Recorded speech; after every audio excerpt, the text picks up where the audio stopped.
Alright, we are back. I hope you guys don't mind. I'm actually just gonna...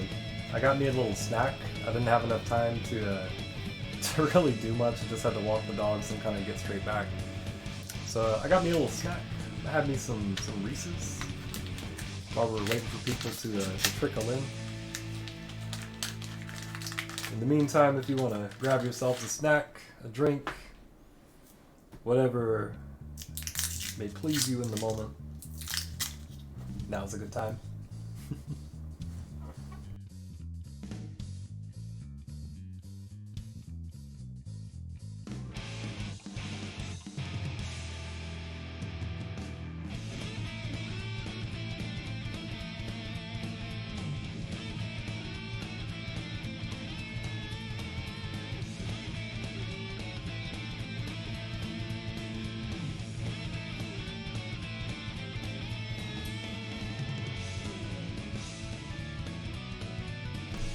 Also, real quick, I do want to say, I just now saw it, so shout outs to Naj for providing the tech for a slashback at the end of the Plus Our Discord tournament we were just in.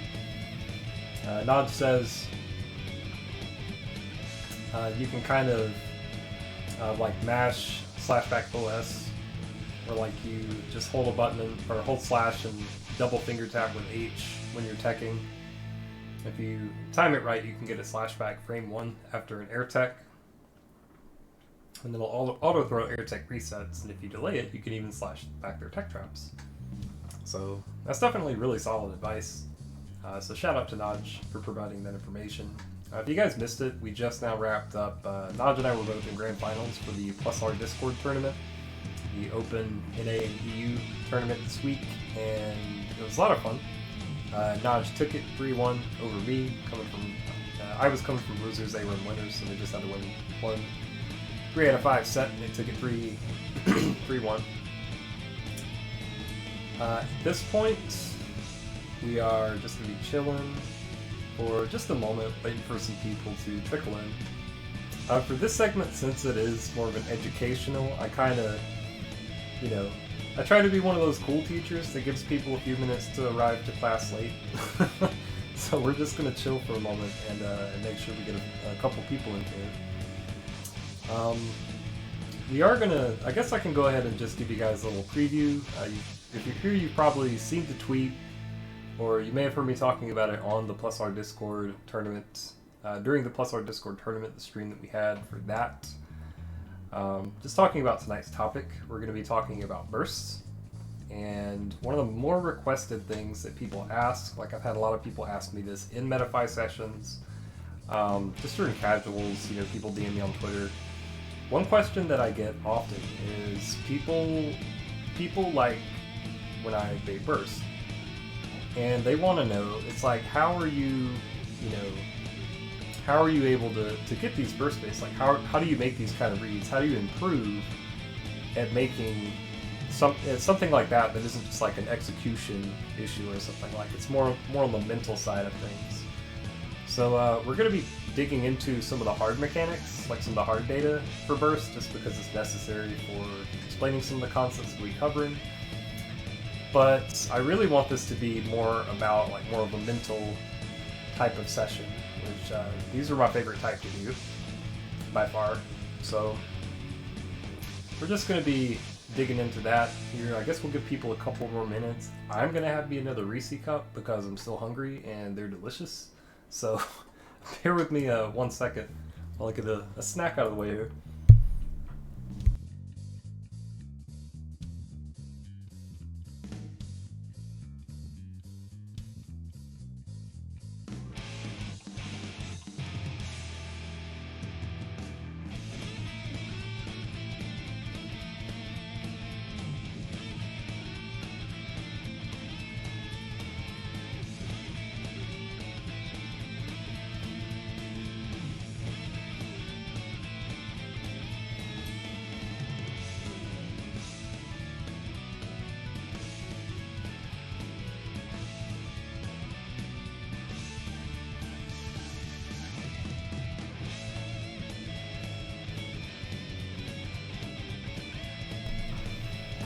Okay, Snacks have been had.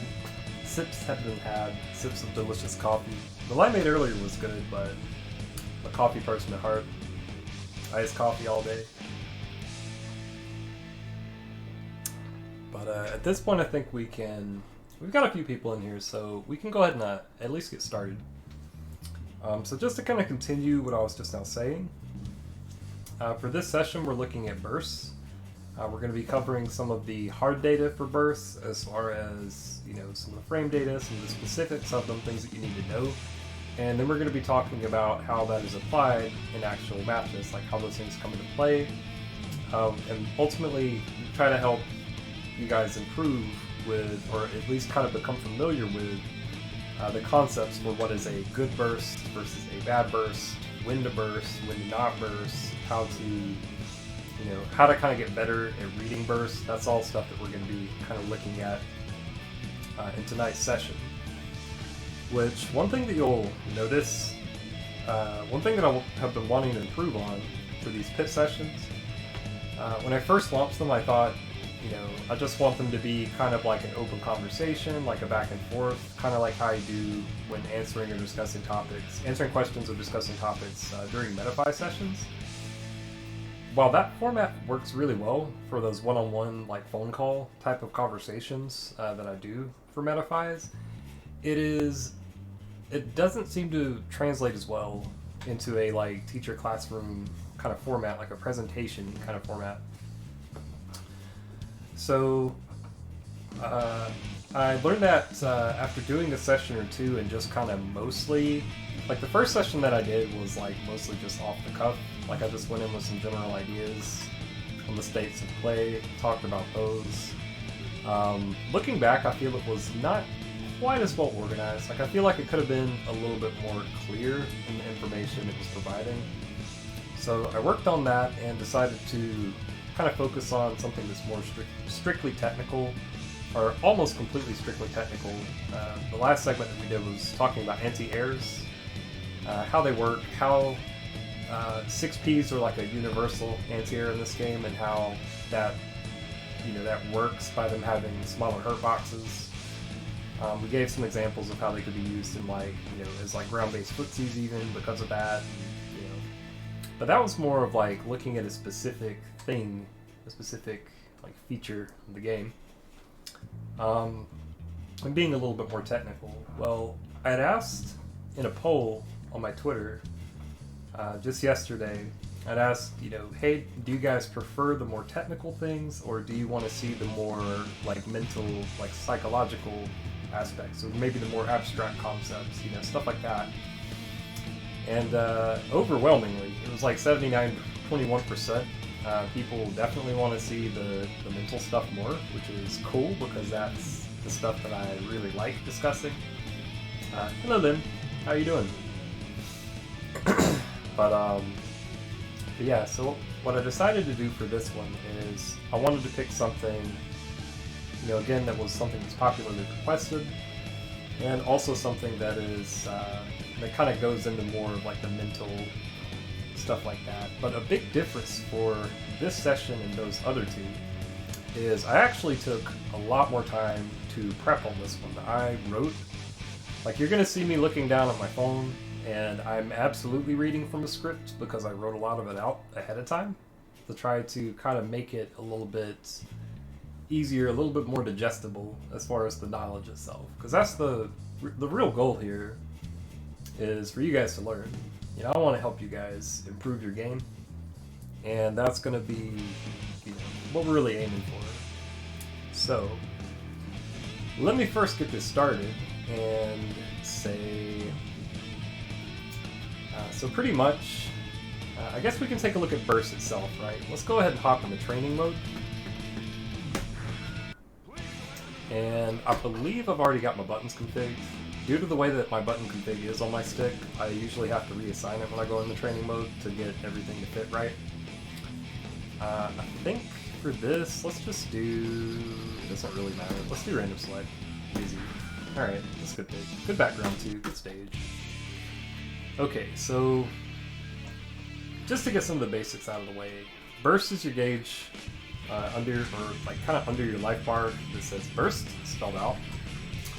It is a universal system mechanic. It has its own limited resource, which is that burst gauge. Both players start the match with a full burst gauge. In other words, you both get one, at least, at the start of the match. Once that burst has been used, it will regenerate over time or upon getting hit until full again. That's one thing that's important to keep in mind, is the burst gauge, once emptied, it's going to start filling up slowly over time, but it's also going to fill up based on when you receive a little damage, when you eat a hit. You'll notice for combos that go on longer, that second one actually increases depending on the number of hits in the combo. So I'm actually just going to demo this real quick. Let's see, we should have... There we go. Alright, I do need to set these to... Well, no, that's good for right now. Alright, so we can see if we watch, if you look at Dizzy's burst gauge in the top right, you can see it's kind of, that blue line is kind of just like ticking over a little bit. You can see it's regenerating slowly. Now let's watch what happens if I do a really long combo, like a really long one. Oh, well, maybe not that one. Let's do... Yeah, this should be an easy one. Now you can see, for every hit, like a giant chunk of her burst gauge was coming back.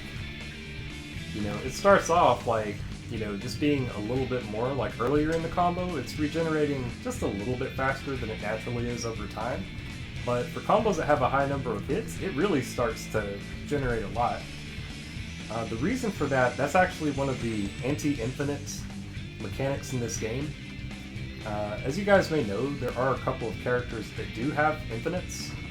In some situations, like a lot of people are probably familiar with the Zappa Dog infinite. I believe Baiken. I know she used to back in Accent Core. Baiken used to have an air dash infinite on Potemkin. I don't know if it still works.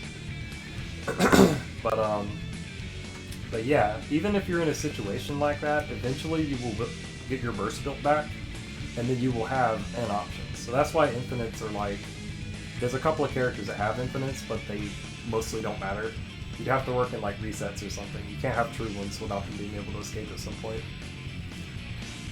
So, anyway, the important thing to note is burst regenerates once it's been used over time, and as you get hit, that amount generates more the higher the number of hits in a combo. Also worth noting, let me say thank you for the subscription, Disco Wonderland. What is good? I will absolutely be at Frosty, so I hope to see you there as well. And that goes for anybody. Anybody that's tuned in, if you're going to be at Frosty's, absolutely come over and say, hey, you will see me wearing this hat. I'll probably be wearing some color of plaid button-up, because that's just, my entire wardrobe is just palette swaps of the same outfit. So yeah, absolutely. Oh, and I'll have a skeletal, like a skull face mask covering, so. Yeah, absolutely. If any of you guys are going to be at Frosty, come say hey, get some games in. Anyway, but yes, very looking forward to that. Thank you again for the subscription. Oh, you don't know? Oh, are you canceling? Or is it kind of a maybe? I understand. Like, I have seen some of the tweets where some people have mentioned that they're canceling because it's just like they don't want to risk it, and it's like, you know what? That's absolutely understandable. Yeah, I think it's up to each person to make that choice. But I am going to definitely try to be as safe as I can. I mentioned it on the stream earlier today, but I've basically just been a hermit for the last couple of weeks. I am trying very hard to not catch anything that could potentially fuck up the Frosty plans. We're not trying to have that happen. But anyway, getting back to the topic at hand. Oh yeah, so one other thing that's important to note about Burst. Burst is the only mechanic that carries over between rounds. I can't really demo it here in training mode because you don't really have that. But yeah, if whatever percentage or like whatever amount filled of your burst gauge when a round is over, you start the next round with exactly that same amount. So it is worth, as far as like meter management or general like system mechanic management in this game, a lot of it is in the vacuum of a single round. Like tension doesn't carry over, character-specific mechanics like Abba's blood packs, that doesn't carry over. She always starts each round with 3. Burst is the one exception where that's the one thing you got to be mindful of its use across the entire match. So that could be 2 rounds, it could be 3 rounds, but it's worth keeping in mind that it does carry over. Now, one thing that's interesting about Burst, and because it carries over, is how many you get in a given match. Now, a typical match in this game is going to be 2 out of 3 rounds, of course. Since you both start with 1 burst, usually how it works out is depending on how the match like generally goes, and also depending on when people use their bursts. If they burst like early in the first round, or maybe they burst like last second first round, or maybe they fit it in somewhere in the middle, maybe they just saved it until round 2. Depending on a few things, typically you can expect to have access to anywhere between 1 to 2 bursts in a 2 out of 3 game set. There are exceptions. It's not 100%. So, it's pretty fluid. A lot of it really depends on when the players choose to burst, like at what point in the round, or, at what point in the overall match. But generally you have 1 or 2 to work with. So, you really want to treat it as, you really want to try to be very careful spending your bursts. It is a very precious resource for what it does, which we'll get into the specifics of what they do, both Bluebirds and Goldbergs, here shortly. But the reason I'm mentioning all this about managing it is I want to make sure to stress the importance of proper burst management. There's some matches that I've played where I burst really poorly, or just I burst in kind of a sloppy place early into the match, and I already knew. It was right then, it was that just messed me up the whole match. It can really put you in such a bad position. It can, I won't say it's it alone has cost me games, but it has definitely made games, there are definitely games I've lost where that's happened, and the games where I've won, it's definitely made them much harder. So try to be mindful of your burst gauge and try to be careful with how and where you use it. Looking at the next bit, so already mentioned there's 2 types of bursts. There's blue burst, which is your defensive. To show you what that looks like, let's see. That's a blue burst. You can see a little blue ring appears. There is also gold burst, which I'm going to demonstrate, where a gold ring appears. Even though they look pretty similarly aside from the color, they do function a bit differently. We'll be digging into that here in a second. We're going to look at blue bursts first, just because they're the ones that you'll see a lot more commonly, and that's because they are the defensive one. So you can perform a blue burst by pressing D and any other attack button while in hit stun or block stun. Your character is immediately airborne from frame 1, and they kind of float upward, as we just saw. They're strike, but not throw. Very important distinction. They are strike and roll up to, from frame 1 on startup, up to and through and a little bit after the active frames. But then they're vulnerable to strikes or throws all the way down. One thing that's very important to note about that strike only invul startup is you can still be thrown. This is why air throw can be a solid punish, or it can be a solid option to deal with bursts, because they are air throwable, as you guys are probably well aware. Looking at the specifics of Bluebirds. One other important thing to note. They're vulnerable as they're floating down. They also have 3 frames of landing recovery. So if you time it just right, a lot of times you can actually punish a blue burst with a standing punish or a grounded punish. And that can, depending on your character and what options you have for combos at whatever range you're at, that probably is going to be a better option than having to convert off the air hit. Another thing that's important to note is Blue Burst, when it connects with your opponent on hit or block, as long as it touches them in some way, you will actually be refunded part of your burst. So, to kind of show you what I mean here, I'm going to set the burst to infinite just to refill it and turn it back off. Alright, so, well, let me do that for Dizzy as well. Alright, so I'm going to hit Dizzy. And then I'm just going to have her do a Blue Burst. And it's going to connect with me, right? So, let's see.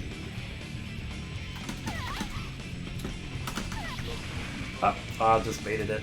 Oops. Let's see. Alright, you can see how part of her letter B in the word burst is like already filled in. That is because that Blue Burst connected with me, like it touched me in some way. It's either on hit or block, it's going to refill part of that gauge. One thing that is slightly different is... Oh, well, I was too close for that, but... If you do a Blue Burst and it whiffs, you don't get that little bit of burst refunded, you completely lose it. So, if you are in a situation where you're considering using a Blue Burst, try to do it in a way, I mean, obviously it's ideal to do it in a way that it works, that it just hits them. I guess it's really more like looking at the bad outcomes. If it doesn't work, they're either going to block it, like it's going to connect in some way, or it's just going to whiff. It is way better for it to at least connect, because then you get that little smidgen of burst starting back, so you'll get your next one back quicker. But that's, you know, just one thing that's good to note. And we actually will be circling back to that much later in this presentation. The next thing that we want to look at, though, is for, I guess, like just a general description of Blue Burst. You can kind of think of them as a combo breaker. When, you know, if the burst itself hits, as you guys just saw, it blows your opponent away. For Blue Burst, they typically are going to be able to air tech, so be careful. Some characters have really strong options where they get hit by a Blue Burst that didn't knock them down. They air tech, and then they just air dash right back in, because they still have their air options available after air teching, and then they can just like immediately reapply pressure. Also, hello Dio. Disco Wonderland says, would you say that playing as ABBA adds an additional layer of decision making when it comes to using your burst? Yes, it does. We actually will have a section a little bit later where we'll touch on that. Because yes, there are some extra considerations for ABBA. Let's see. So, sorry, I gotta find my spot. Let's see. So we've already talked about refunding burst gauge if it connects on hit or block. We've talked about its main uses as a combo breaker to blow your opponent away. You can technically do a Blue Burst while you're pressuring them, or while you're being pressured. You can burst out of it. We'll touch on that in a second. But the ideal situation is your Blue Burst hits, the opponent gets blown away, and that's going to reset that situation to neutral, where you just create a bunch of physical distance between the two. Hopefully that gives you enough breathing room where you can kind of turn the tide and get back off the back foot. So let's go ahead and take a look at the frame data for Blue Burst. One thing that a lot of people actually do not know, and it's kind of funny, it's one of those things that's just like, I cannot tell you the actual like hard reason why this is the way it is, but it's just a random quirk of this game, of which there are many. So everybody in the game has the same frame data for their Blue Burst except ABBA. She's the only character whose Blue Burst frame data is slightly different. So for everybody except ABBA, for the vast majority of Blue Bursts in the game, there are going to be 19 frames startup, 6 active frames, then they have 27 recovery frames airborne. That's before they touch the ground. Then upon landing, they have 3 frames of recovery while they're grounded. ABBA is very special. She's a unique character in a game full of those. So, the strike and volo mat lasts from, the strike and volo Blue Burst lasts from frames 1 to 31. So remember, the startup is 19, 6 active, so it's only 25 frames until the recovery starts. but you're still going to be invul for about 6 of those. So I believe that's going to be the kind of hang time where you're like, after you float up, you kind of like hover for a second, and then I want to say, as you start descending, that should be right around the time where you're fully vulnerable at that point. So, for most characters in most situations, obviously there are exceptions, but for most characters in most situations, this is your only option to stop an opponent's combo once it has already started. While bursting during block stun can potentially get you out of pressure, one thing that's important that I do want to stress, you often have other options available when you're in a defensive situation like that. Just to name a few, you've got instant block, faultless defense, slash back, backdash, throw, mash something fast like a 5P or 2P. You could do something invul like a DP or a super. If you've got 50 meter, you could use a dead angle attack. Or you could even use, if your character has like a character specific option, like Anji can guard point, Baiken can alpha counter, something like that. Maybe even you have a character that has an option that has a move that kind of shrinks their hurt box. Like, I know Faust, for example, like there's some moves where some gaps in pressure that he can make by crab walking under like higher hitting pokes, and he can just like whip punish. Stuff like that can be preferable a lot of the time instead of going straight to spinning your burst. And it's just because a lot of those options are free. They don't actually cost any resource. Like to do an instant block, all you really need is execution. You just gotta time it right, you got it. But yeah, it's generally preferable to do those because those are options that you can only do when you're being pressured. If you're at the point where they actually hit the mix-up, you get opened up, you can't do any of that shit anymore. All you can do is try to hope that they drop their combo so you can tech, or you can blue burst, and that's your only options you have for the vast majority of the time for most characters in this game. So just be mindful of that. If you burst, or because bursting is a very limited resource, it's recommended to consider other options that have no hard resource cost, or ones that only cost tension. Like Dead Angle, if I were in a situation where I was thinking about using something like that, Dead Angle versus Burst, and I'm like blocking, I'm in block stun, I'm probably going to lean towards Dead Angle because I can get 50 tension easy. Like, I'm not worried about that. I'll have that back halfway into the round, But getting a burst back takes a lot longer and it's a lot harder. So yeah, that's just one thing I wanted to say about that. If you burst during block stun, you may have been able to escape another way or simply block it out. But... oh no, my page just refreshed.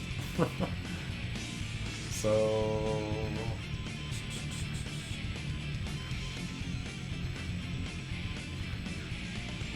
alright, so... I'm trying to find the spot. Here it is. If you burst during block stun, you may have been able to escape another way, or simply block it out, but they didn't even have to mix you in order to get you to spend one of your most precious resources. There are exceptions, but generally speaking, don't give to them what they haven't earned. Like, make them mix you up first before you resort to that option. Generally. Hello, Fire is Wet. My weekend has been great, honestly. I was playing a little Plus R, got in the ACPR Discord, the Plus R Discord tournament earlier today. That was a lot of fun. I've been working on this pit segment. I hope it's been good so far. I hope you guys are, But, and how has your weekend been? I hope yours has been going well, too. That goes to anybody who's tuned in, or even if you're just watching this in the VOD later. I hope you are having a good one, as always. So, as far as... let's see...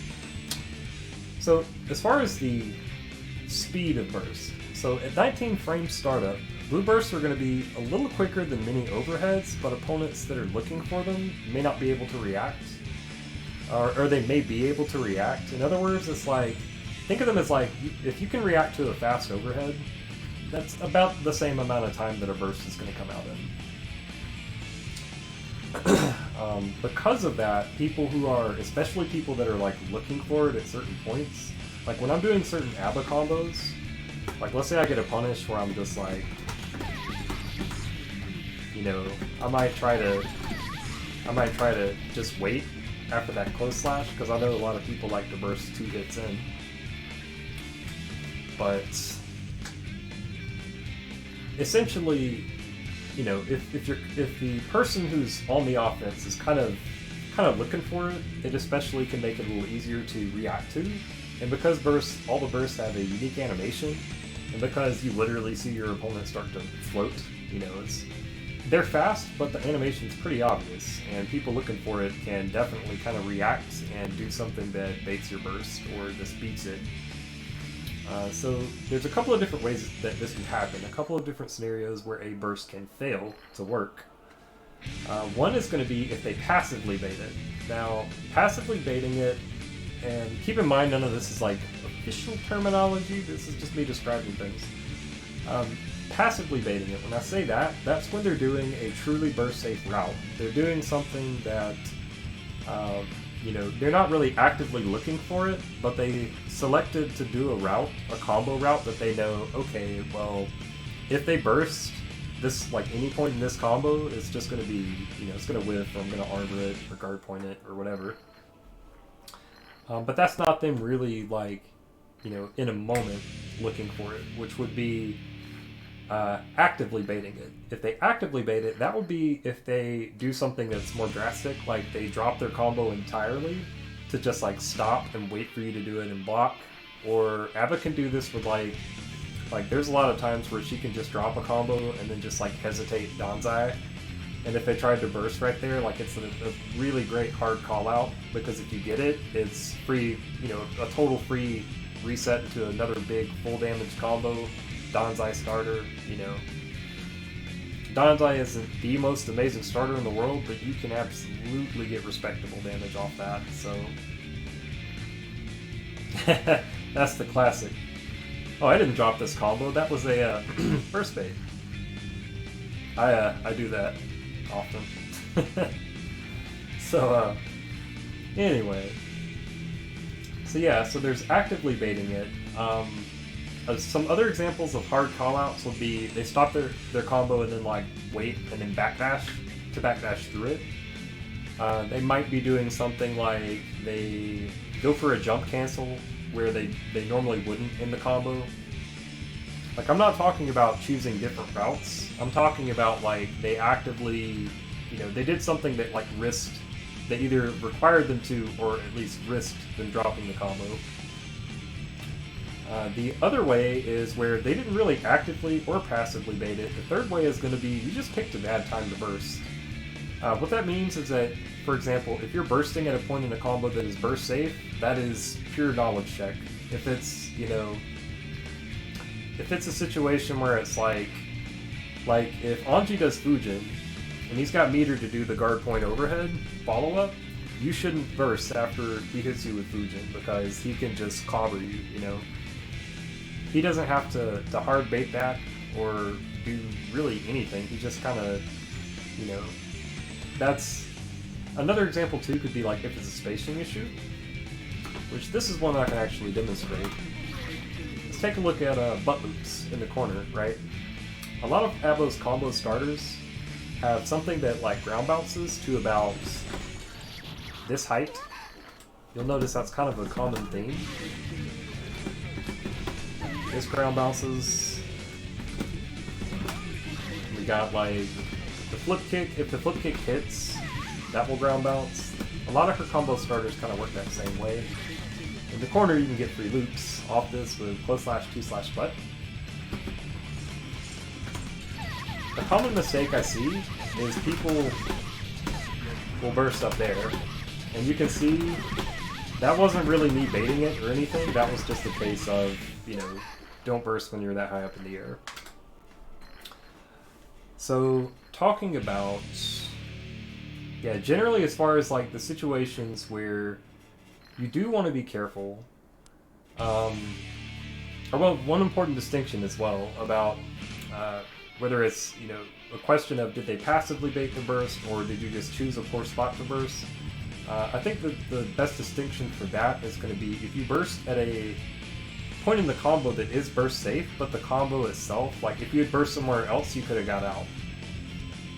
Like, I think that would be, you know, if you timed it a little bit differently, that would be a good example. But generally, you want to be careful when bursting in any situation where your opponent can cancel what they're doing, as this may allow them time to react and then punish your burst. Some examples of this are going to be bursting anything that can be jump canceled, because if your opponent, or if you, let's say that you're the Dizzy player, if you try to burst something that can be jump canceled, well, not like that, but let's say they can just jump and block it. They can jump cancel whatever they did, whatever move it was that you burst, and just jump and block, or jump and air throw, or jump and slash back, or, you know, they can jump up and get a punish in some way. So you don't want to burst things that are jump cancelable. You want to not burst things that can be special canceled. If it's a character that has a move that can utilize that. An example of that would be, try to not burst at times where Abba can cancel into Danzai, because she can cancel into Danzai, armor the burst, and then get a combo. Some other characters have other ways that they can do that. Some characters have things that can avoid burst, and Abba actually has a good example of that too. So let's say if I wanted to do a slide. Well, this may be kind of... There we go. I missed the throw, but you guys get the point here. If you... There we go. Yeah, basically you can slide under the burst, or just evade it in some way. Other characters have things that you can do like that. Milia, for example, she can just, you know, if she thinks that you're going to burst like during a pressure string or something, or like when she's doing, just like when she's hitting you with like a ground Gatling combo or something, if she thinks that you're going to burst, you can just insert a roll. Like do a slight delay, roll through the burst, and then punish on your way down. For Abba, that's going to get you a free transform usually, because at the very least, since you're right next to them, you can guarantee throw punish during their landing recovery. Because you won't be able to tech at that point since you're in recovery. But for a character like Melia, it's especially scary because she can just reset into an entire, you know, coast to coast full damage combo into a setup, into, you know, at that point it's, the situation is looking bleak. It's looking a little dire if Melia is able to do that to you. Another example that we already talked about is Anji Fujin. If you try to burst against Fujin, you know, burst after being hit with Fujin, that probably isn't a great idea because you can just do the guard point follow-up and punish it that way. So you don't want to cancel, or you want to try to not burst during anything that can be special canceled with an option like that allows the character to beat burst. You also want to be careful to not burst anything that is FRCable. And a good example of this is actually something that is kind of funny, because someone mentioned earlier, like there's a bit on the ABBA wiki that talks about doing FRC off of 2H, and somebody said, well, you know, don't ever do this, and there's a reason why you may want to use that sometimes. If you try to burst against a 2H when ABBA's in the Roha, you can tell the recovery when I hit land the first hit, they get launched, I come down. By the time the key touches the ground, at that point, I'm still in recovery. I can't do anything about that. If I FRC it, I missed it that time. This may be a little hard to demo with manually playing back the dummy, which I've never been good at. So, there we go. That was maybe not the most airtight example, but you get the idea. You can actually cancel the, or you can FRC the 2H right as it touches the ground. If I could demo it. There we go. And that actually shaves off enough recovery where you can block and punish a burst right there. So be careful trying to, burst anything that they can FRC, because if they hit the FRC, they can absolutely just block it. Another example of this that is a good example, and this is a good one to know, even if you're just fighting ABBA, even if she's just an opponent of yours, is a flip kick. The flip kick itself, this is a hard FRC to hit on whiff. There we go. Yeah, so the flip kick FRC itself is super important for ABBA when she's in Goku, because it allows her to OS escape attempts, and OSing burst is one of them. If you try to burst when she tries to do the flip kick and she FRCs it, she can just block and then, get gigantic punish. So be careful bursting things that they can FRC if they have the meter for it. Of course, that's 25 meter to FRC. Now, you may be wondering, well, wait a second, if they can do this with stuff on hit, with like FRC, if they have 50, couldn't anybody do it with any normal, with RC? Just a regular, like a red Roman cancel? The answer is yes, but you will not see that as much, because at that point, that's very expensive. It is possible to react to something in RC and get a punish, but at that point, you just spent 50% tension, and especially if you weren't really super ready, like if your punish wasn't clean, it's like, damn, you spent a lot of meter and got like less than a B&B of damage, It's just something to keep in mind. Of course, you can do that. The other main distinction is, remember, with FRC stuff, you can FRC something even on whiff. Whereas if you're RCing something, you have to RC the actual, like, the move connecting on hit or block. Depending on what the move is that you're trying to RC, it might not be possible. Just due to, if you're in the startup of it, then at that point it has to connect hit or block before you can actually do the RC, and it's not going to do that if they're already bursting.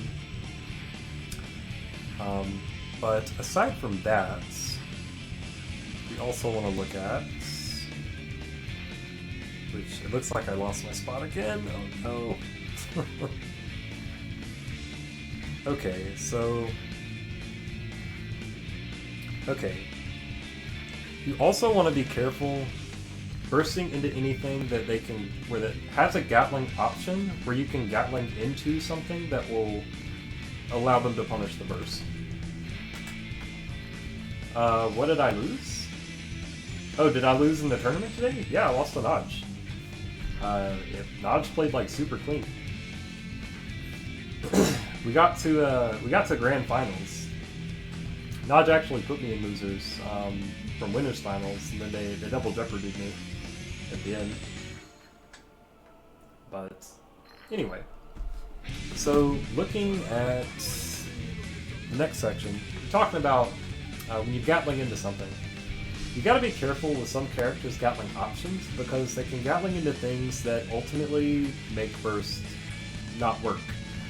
A good example of this is, let's see, I'm thinking I could probably show you with ABBA. ABBA's, let me show you guys Far Slash, alright? That's not it. It should be,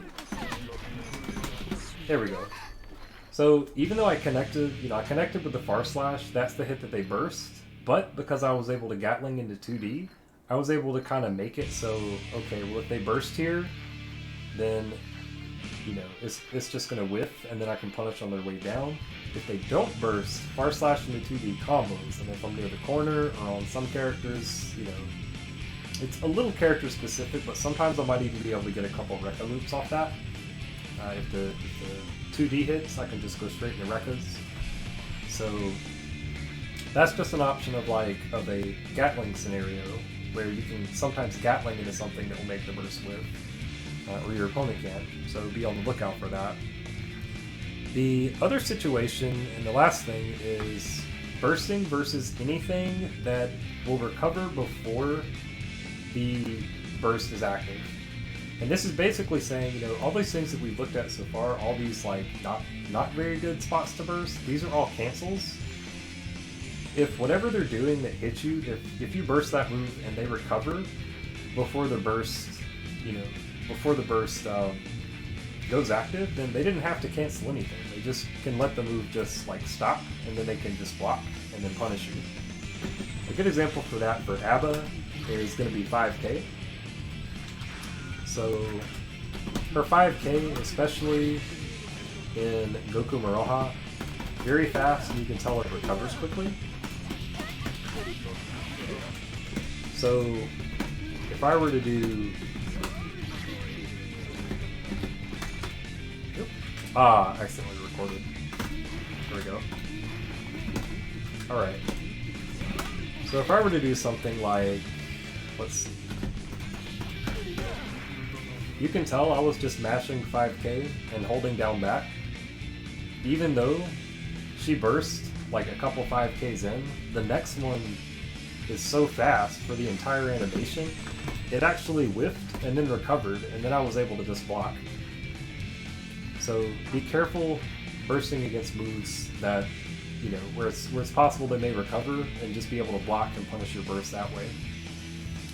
Now, with all of that out of the way, now we can kind of start getting into the meat of this discussion, which is how does that all tie together, and how can you use all that to improve your burst baiting? Before I get into that, I do want to take a moment and ask, I know we've been going at this I know we took a few minutes at the start for people to show up, but I think we've been going at this for maybe like 45-ish minutes. So I do want to take a moment and just ask if anybody has any questions, if anybody, you know, if there's anything anybody would like me to kind of explain a little bit more in depth or go over before we kind of move on to the second half of the pit segment this evening. And if not, I think now might be a good time to take a quick breather.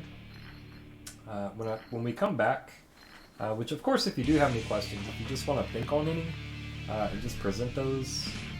Are there any option selects for burst? Yes, there are. Absolutely are. There is one in particular that I'm going to be showing. When we get towards the end, there's a section that I have for kind of like miscellaneous things about burst, and that is one of the things that is covered there. There's a very important burst OS that's good there. You want the audio for the mic turned up? Let me hit that for you. I don't know what it is, but the mic has just been... you're not the first person I've heard say that the mic is a little quiet lately, so let me see if I can just get this bumped up here. Going to the advance. We'll turn this up just a smidgen. Right, testing. Did I turn it up too loud? If it's too loud, let me know and I will bump it back down.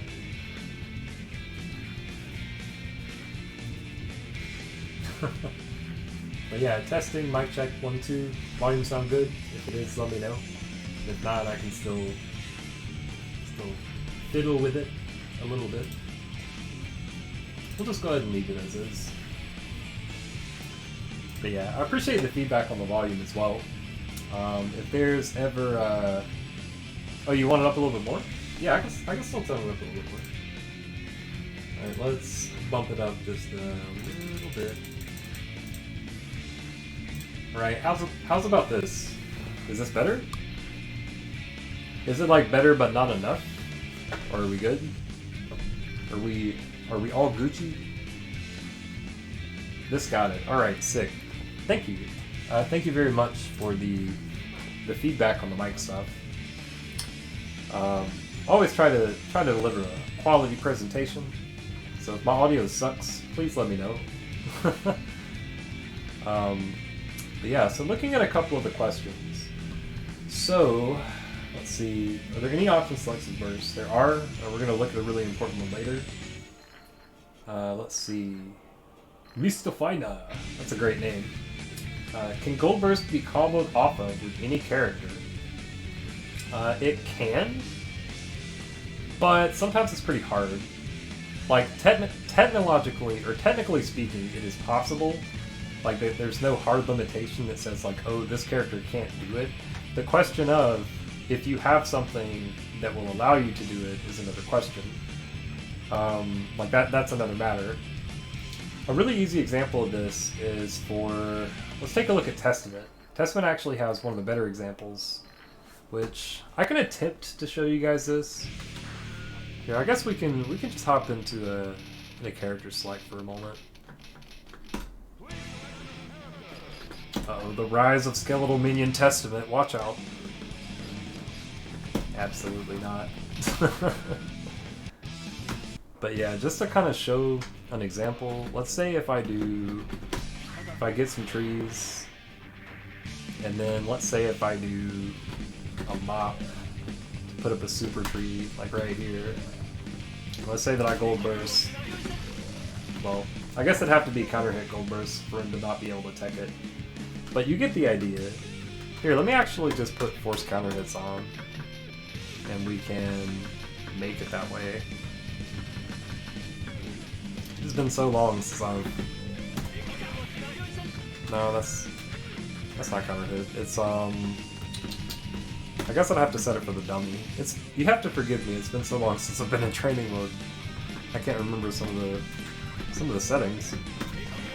Okay, that's counter hit. All right, so using that same example, let's just give myself some trees. All right, looking at testaments, dolls. Let's give me infinite dolls. Okay.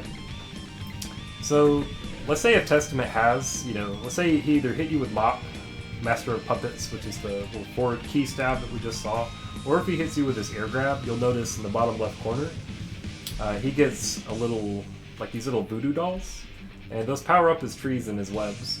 His trees are especially nasty when they're powered up. And this is one of the reasons. He actually can gold burst into... I missed it. He actually can gold burst, or can be gold bursted into this tree. And then we still get a big combo. So yeah, Testament is a good example. Combos that start with gold burst do prorate really hard. Yo, thank you Mythic for converting the Prime sub into a tier 1 sub. You are godlike. And I appreciate that very much. I hope you're having a good one as well, Mythic. But yeah, so that's pretty much it. Characters who have things like the Super Tree in that case removes the OTG state. So on counter hit, Gold Burst is going to knock down. But it doesn't matter because that gives enough time for the tree to pop up. It removes OTG state. Testament can dash back in and get a combo. Plus that poisons them, the Super Tree does, so... Testament's a good character, y'all. But yeah, so that's just a little quick example. Yes, it is technically possible. The game doesn't prevent you from doing it mechanically, but you have to have moves that can, your character has to have some stuff. So counter hit gold burst is an OTG-able knockdown. Well, essentially, yeah. If you get a counter hit gold burst, you can run up and hit them with a 2K or something to reset them off the ground. Or if you hit them with something that removes OTG state, like a Super Tree, then they just get relaunched, and you get a whole rest of the combo. Let's see. As far as you put your volume at a number it's never been put at before. I'm glad we got that sorted. Bike and Tatami, I honestly am not sure. I know Cliff can do some goofy stuff, like the Jake special is which I don't remember the exact sequence. I want to say it's if, let's say that I'm Cliff, let's say Testament is Cliff, and it makes sense, he's like Cliff's son, right, in the story? So let's say that this is Cliff, and he gold bursts you, or he does 5D because his input's bad. Let's say that he gold bursts. You can do a force break chop as Cliff, and that has a gigantic 127 stun mod or some just absolutely stupid number. So it's 99 times out of 100 it's a guaranteed dizzy. And if he RCs, if he has enough meter to RC from that, he has enough time to go into IK, and it's basically if you try to swing on Cliff when you're in the corner and he counter hits you with a gold burst at the wrong time, it might leave you losing the round because he has a pretty legit IK setup off of it. It's kind of funny. Hello, PB Chalk. Did you already miss me showing off the one thing you can do to burst? The one thing you can do to burst? The one weird tip? I honestly am not sure what you're talking about. But if you want to let me know. If you want to clarify in the chat, I will try to answer that question as best I can. Also, don't mind me here. I'm just like beating up poor Anju, smashing buttons. But yeah, for the Baiken Tatami question, I am not totally positive because I don't play Baiken, so I don't know the frame data well enough to say. But let's go ahead and head back to character select. It feels weird being someone who isn't ABBA. It just doesn't feel right. So we're gonna fix that real quick. I guess we'll go to let's pick a classy guy like Slayer. Also Slayer's theme, banger, super good song. Wally Wilderbrand coming in clutch with the sub. Thank you, Monsieur Wally. I very much appreciate that. Slayer can take it. Yeah, he's fine. I mean, it's like, you KO him at the end of the round, if you look at his sprite, he's not even knocked out, he's just like, he's like bored. He's like, man. I mean, I guess that makes sense. Like, canonically, he's like one of the strongest characters, like, in universe. You know, being an immortal vampire and all that stuff. But, anyway, so getting back to segment 2, I was gonna take a break, but you know what? Let's just hop right to it. Also, thank you, Fire is Wet, for the coffee. That is absolutely going to go to the Ice Caramel Macchiato Fund. Although these days that shit's too expensive, so it's probably just gonna go to the store-bought ice latte. But I do appreciate it very much. So, I guess let's go ahead and move on to how all this ties together to improve your burst baiting. And this also is it's two sides of this coin. You know, you want to take all this information into account when you're thinking of when and how you should be baiting your opponent's burst. You also want to keep all this in mind when you yourself are considering where you should be bursting. So it's kind of both sides of that same coin.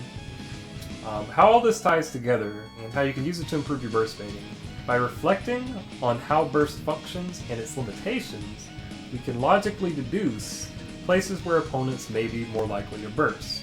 So I feel a lot of this, like in a vacuum, like each of these line items, one at a time, is going to be... Oh, PP Chalk, my phone lost signal for a moment. Did you miss your question? Oh yeah, I was asking. You said that there was one thing I was going to show about burst, and I was just wondering what you were referring to, because I'm not sure I'm following you. So if you want to clarify, then I'll be more than glad to answer that for you. Oh, as far as like how to grab burst, yes, we actually will be getting to that. We haven't gotten into that explicitly yet. I've mentioned it, but I haven't gone into the nuts and bolts of it. But we'll get to that here in just a second. It's in the next section. So as far as reflecting on how burst functions and its limitations, by doing that we can logically deduce places where opponents may be more likely to burst.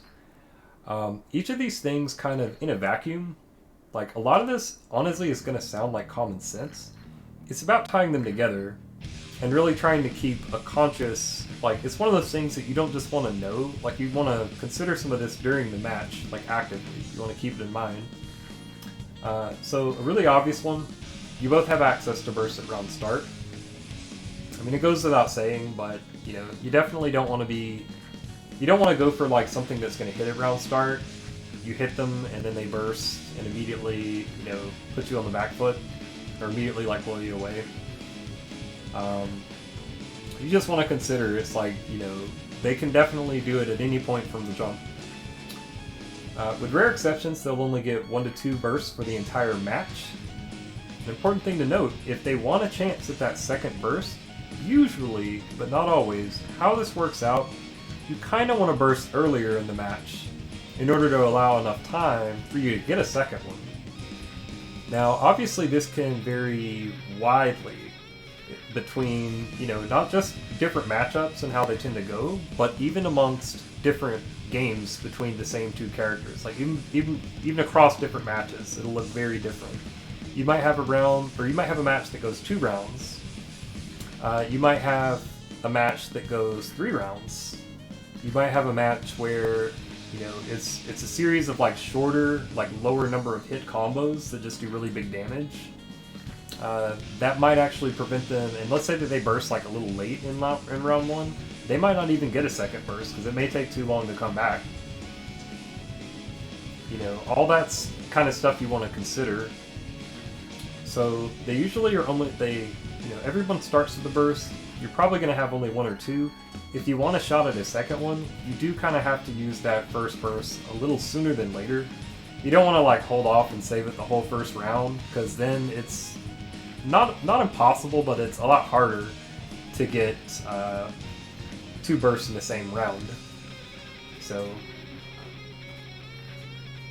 Fire is Wet says, I pretty much gave up on saving bursts.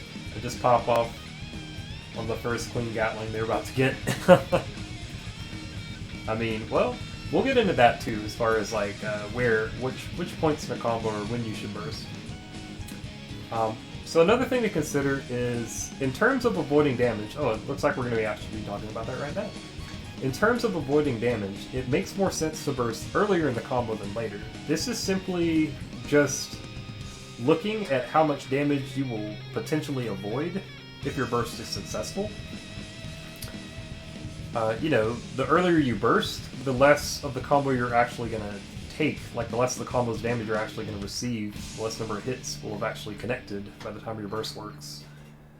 Whereas if you're bursting on like the second to last hit, it's like, at that point, why did you even burst at all? Like, you kind of just let them do the combo and then throw your burst away. Now, that's not to say that you should never ever, and this is something I probably should have prefaced this segment with, a general disclaimer. A lot of the system mechanics in this game are very fluid. They're very dynamic, and they're kind of designed in a way that there's really no... There's some ways that may be considered generally better to use a certain mechanic than others, but at the end of the day, if it works, it works. There might be a situation where you may need to do something that's bad, and then it ends up working out for you, and you turn the rounds around or something. So just keep all that in mind. These are just general observations and suggestions and just my 2 cents. But generally, speaking for myself, I usually don't like to burst really late in a combo.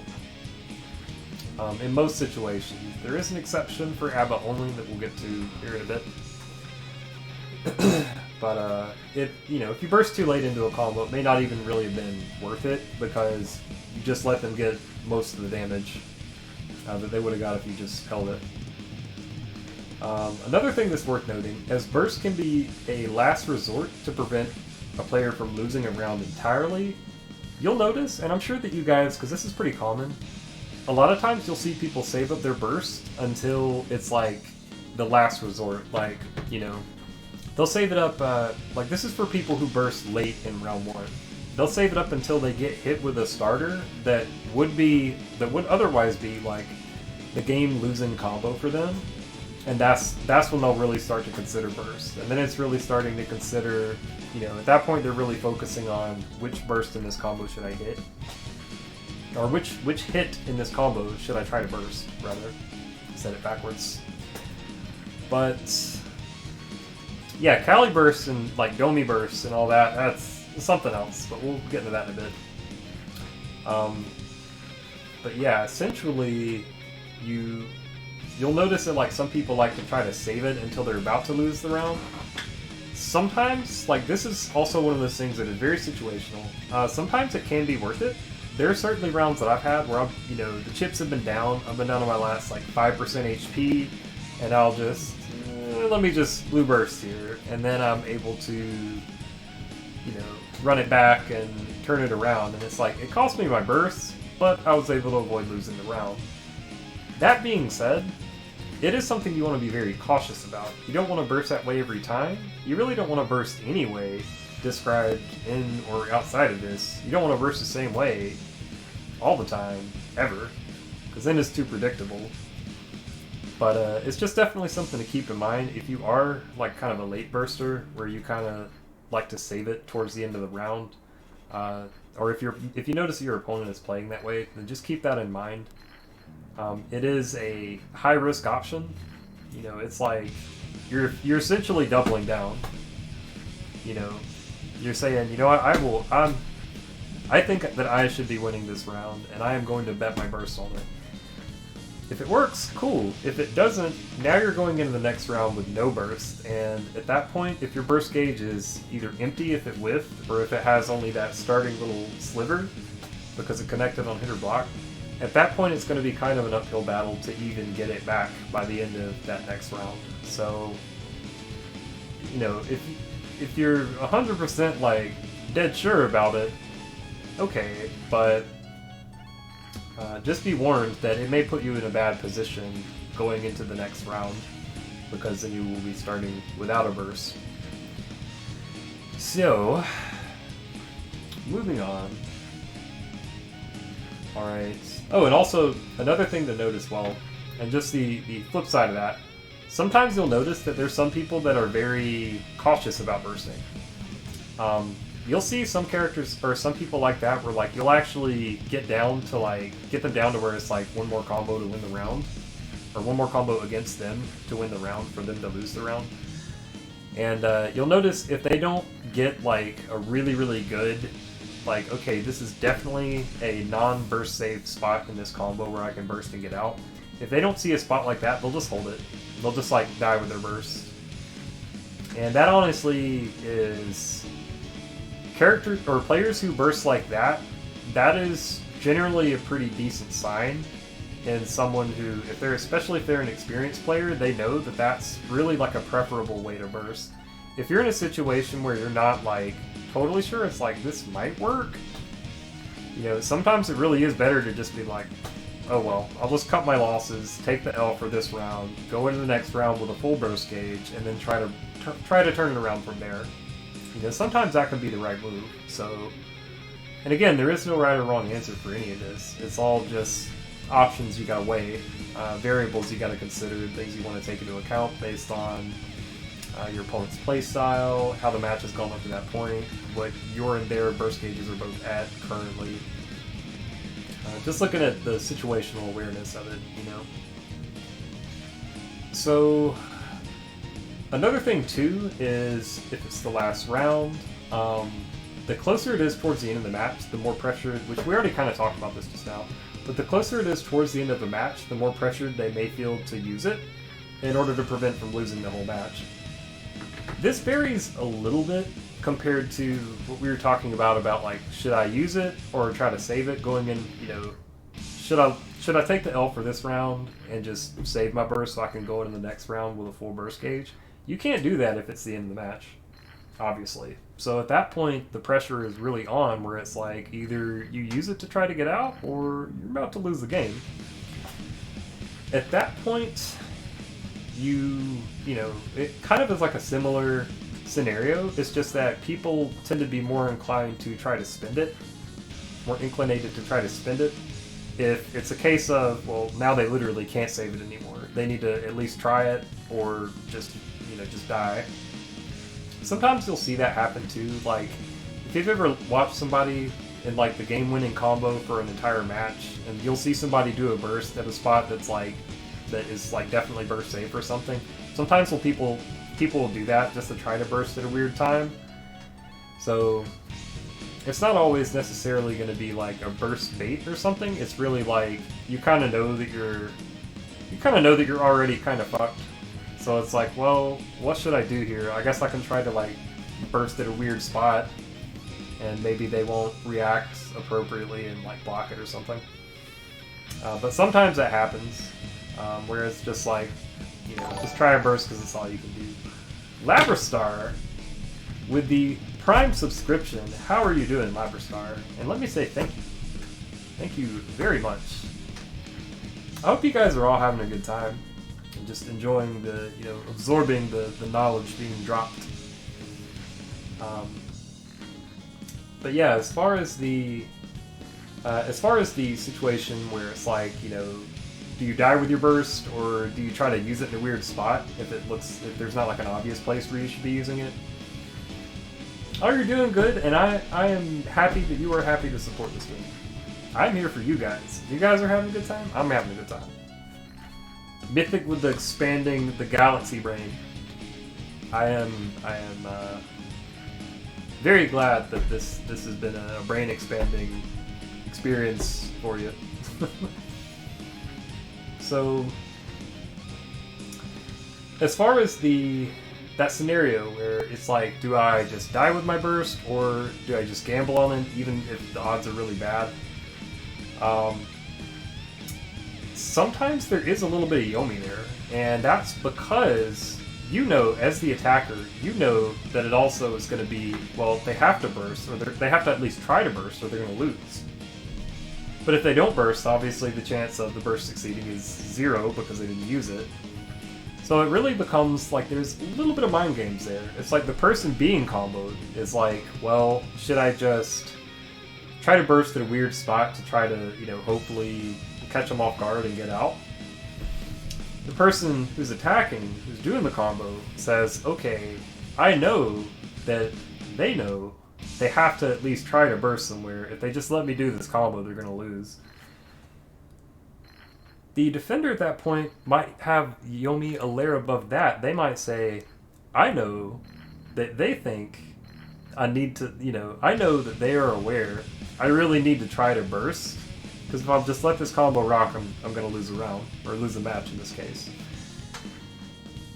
But I'm not going to burst. I am going to just try to attack normally, because then if this person read too far into it, if the attacker was thinking, I know that they know that their only real option, their only chance of getting out, as far as using their burst, is just to try to use it at a weird time or something.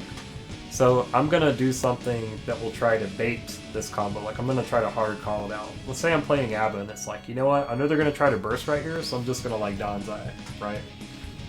I'm just gonna drop the combo and Danzai. The thing is, if the person who, if the defender, if they ended up not using the burst because you hard drop the combo, they might actually be able to get out at that point, because since the combo is going to drop, they can tech when it hits the black beat. So it's a little bit of mind games, where it's like, you want to keep in mind, what their options are as far as burst, like once you've started hitting them with a combo. But you also want to be careful to not... you want to be really careful with those hard callouts in those situations, because otherwise it's like what I would recommend in that situation is, it's like, I would just try to do the combo and just let them use it. It's like, yeah, you'll have to still touch them one more time, but it's better than just, giving them out or letting them get out willingly because you just allowed them to escape because you dropped it and tried to go for a hard call out. So, but there's a little bit of, like I said, a little bit of Yomi there in that situation, so just keep that in mind. So for that Yomi, they might just keep their burst, hoping that you'll bait the burst, hoping that you'll bait a burst that they aren't going to do, thus giving them a free out. While this is certainly a valid tactic, it can sting a little bit losing while knowing you had a card up your sleeve you didn't play. If you guys have seen the meme, Garfield, you had burst, that whole deal, that is exactly what that's referring to, because nobody likes to die with their burst. It's like, damn, I could have done something. It's the same as if you die with like a full stick of butter, as they say. If you die with 100% tension, it's like, man, I had all that meter, now I'm dead and can't even use it. I could have dead angled. I could have Volcanic Viper Roman canceled. I could have done super, But at that point, the only thing you can do is hold the L. So, looking at... Another thing too is, and this is one thing that's very important, player to player, is your opponent's playstyle.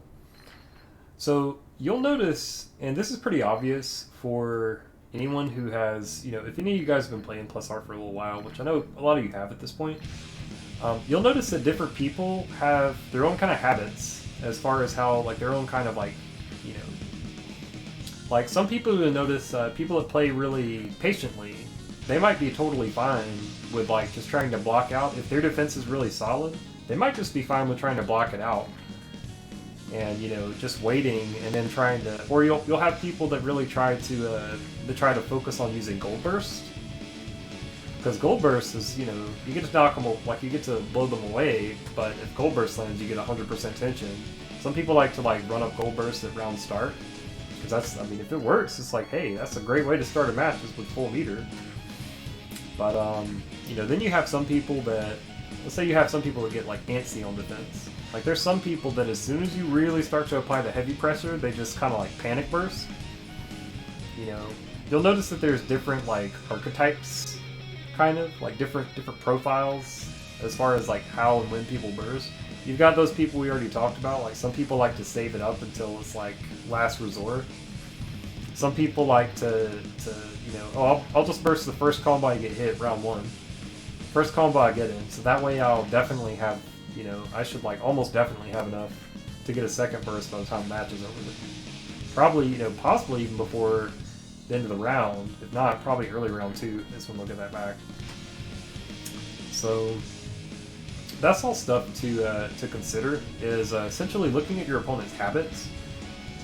Especially, another thing that's important to note is when they're bursting. If you know your character's combos, you're going to know the places, and this is something that gets a lot easier with experience as you play more people and you see the different spots where people try to burst your stuff. One thing that you'll kind of start to get a good sense of is if they're bursting because they know it's a good spot to burst, or if they're just bursting because they don't know a good spot and they're just trying it. It's like, there's some places where people can burst and it's like, oh yeah, that's actually a really good spot because, like, I can't cancel, I can't block it, it's guaranteed in that specific situation. But the flip side of that is there's going to be some people that are not looking for a specific situation, especially if they're unfamiliar with the character that you're playing. If they, like ABBA, it's not really so much the case anymore. The way it used to work is ABBA was pretty rare in the States. So a lot of people just didn't have matchup experience, and so they would burst in places that weren't burst safe because they just didn't know. Being able to kind of pick out which type of burst they're doing, if it's like they're bursting there because they know that's where they should burst, or if it's they don't know where they should be bursting, but they got lucky by doing it at the right spot, that can actually help you a lot in terms of if you get a good feel for that, where you can kind of pick out, are they bursting where they should or shouldn't be, that can actually help with your burst baits a lot. Because people that don't know where to burst, you'll find that it's kind of hard to describe, but it's like you'll notice people kind of burst in like the same spots in your combos after a while. Like that example that I gave was like, closer far slash into 2H. A lot of people like to burst right after the slash hits, either close slash or 2 slash, either one. And that is honestly not a really bad place to burst if ABBA has no meter, or if she has less than 25, because in that case it is guaranteed. If she starts the 2H and you are bursting at that point, she can't recover or cancel the 2H in time, so it's guaranteed to hit. So yeah, that's an example of a good spot. Now, an example of maybe a less good spot would be if they're bursting after the second hit of the 2H. Because at that point, she's got lots of options. She's got both set him back to legit tension. Jump and block. Missed it, but let's see. There we are. Burst throw, you can do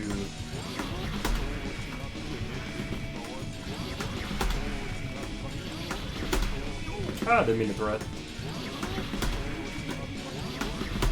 There it is. You can slash back a burst. There are lots of different burst options. So that would be a good example of a place. If you're bursting after the second hit, that's not a hit that you want to burst, because she has a billion different ways to deal with that. But try to pick out if your opponent, like, if your opponent is being smart with their burst, or if they're just kind of bursting because they don't know where they should. A bit of classic advice, which is advice I wouldn't say I completely agree with this, but it's just food for thought.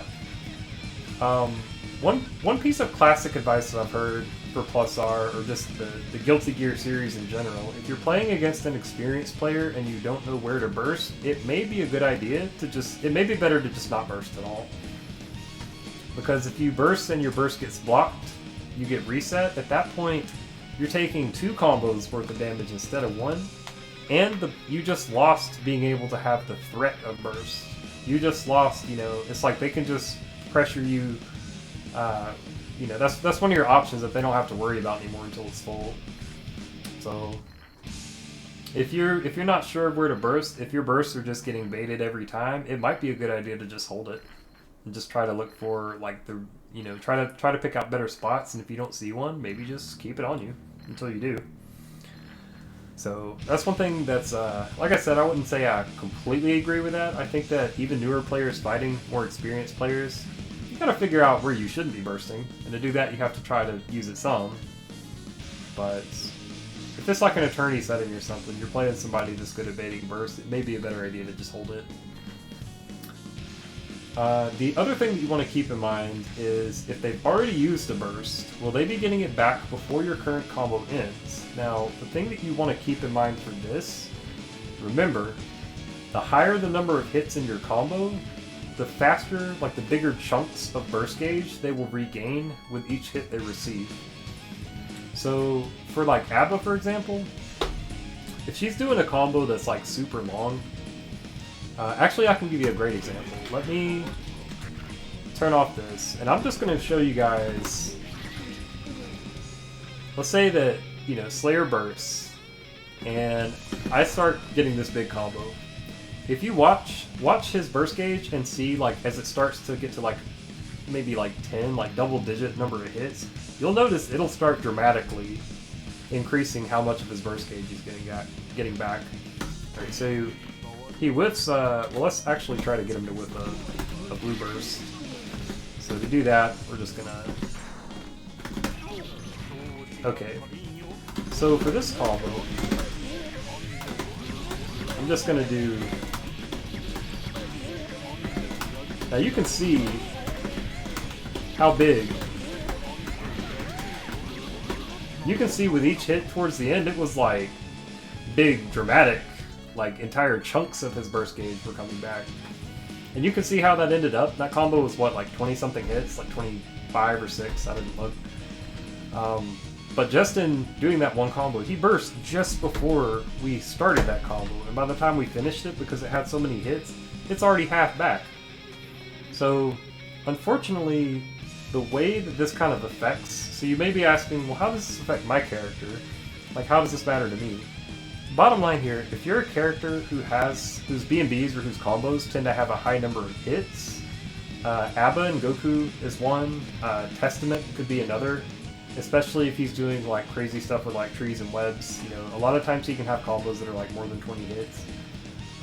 You really want to be mindful that when you're doing those really high number of hit combos, there is a much greater chance that they will get their burst back by the end of that round.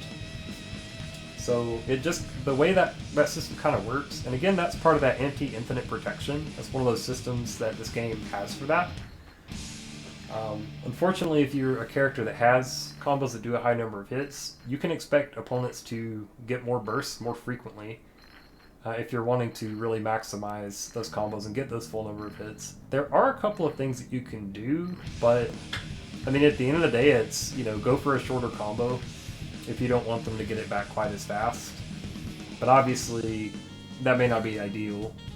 It is something that's worth thinking of if you're in one of those situations where you're really trying to let's say if I'm trying to do a Guts Crush combo.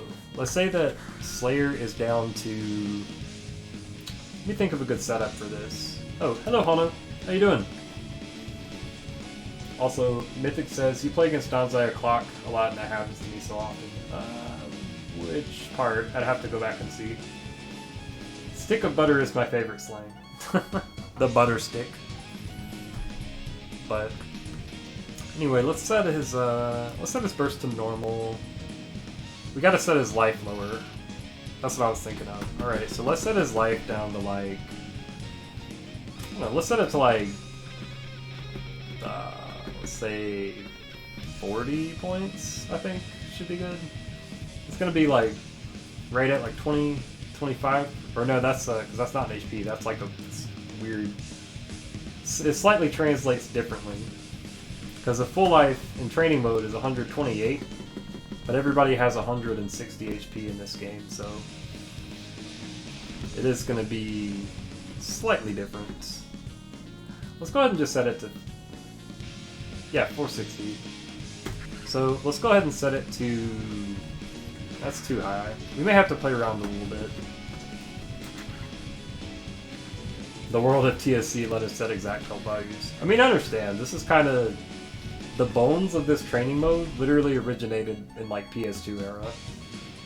So, although a lot of the new stuff that TSC has added is godlike, but a lot of the stuff that was already there, like this stuff, it's like, yeah, I wouldn't see it. I wouldn't see this type of stuff changing. So let's go back to the health. Let's tone this down. Oh, we can actually see it. Alright, so let's say like right here maybe?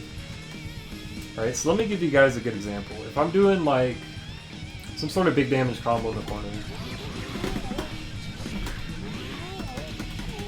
Alright, then you can see at that point I'm just trying to like mash 5 Ps to just try to chip off that last little bit of his health. If you're in one of those situations where you're doing a combo like that, let's see, I might even be able to do...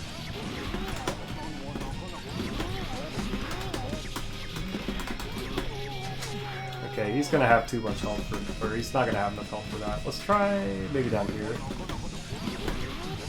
Alright, so I'll go into butt loops.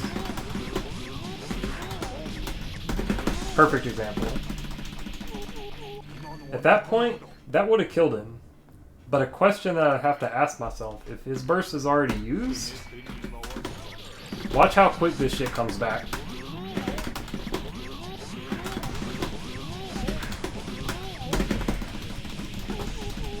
You can see he almost got it completely back just in that one combo.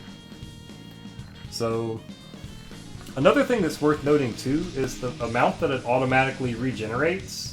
You know, the amount that it regenerates over time, that number actually increases as you get lower on life. So you will naturally, like you can see us just standing here when he's low on life, it's already full. Like we ended that combo and it was at probably, what, like 80% full? He got that additional 20% regenerated purely over time just by standing here for a few seconds, and that's because his life is kind of starting to get low. So, keep that in mind as far as like the number of hits, how low their health is, you know. Keep all that in mind. People, you know, as it gets kind of later into the round, you can just, and especially for higher number of hit combos, you can expect their burst gauge to regenerate way faster compared to earlier in the round, and it's something you gotta keep in mind and be aware of.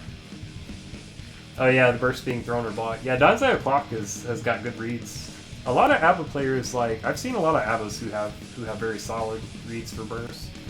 I think it's because ABBA is a character that I feel like she's pretty well suited for dealing with burst. She has a lot of options. Danzai is really strong. She has a lot of FRCs on a lot of stuff that makes stuff not burstable, even though it normally isn't, or it normally is burstable.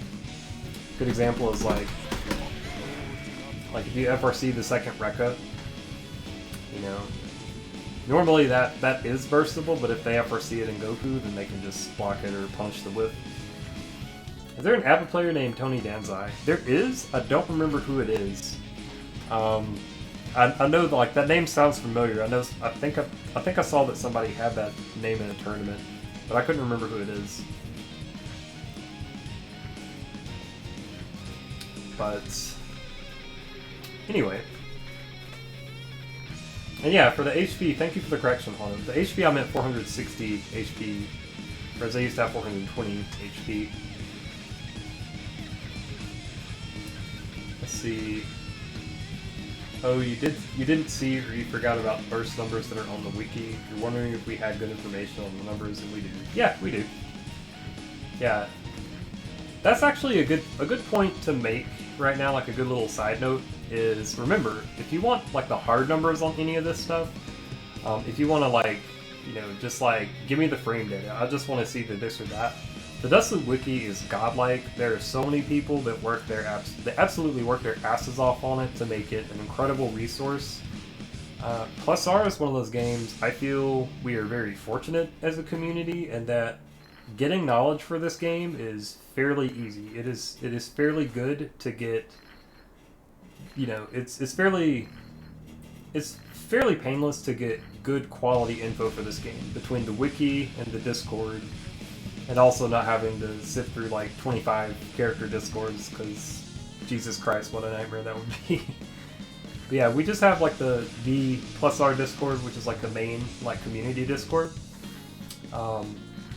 administered by the lovely Hano. I don't know if he's still here, but yeah. Then we've got the wiki, and a lot of the hard data that can be found is good there.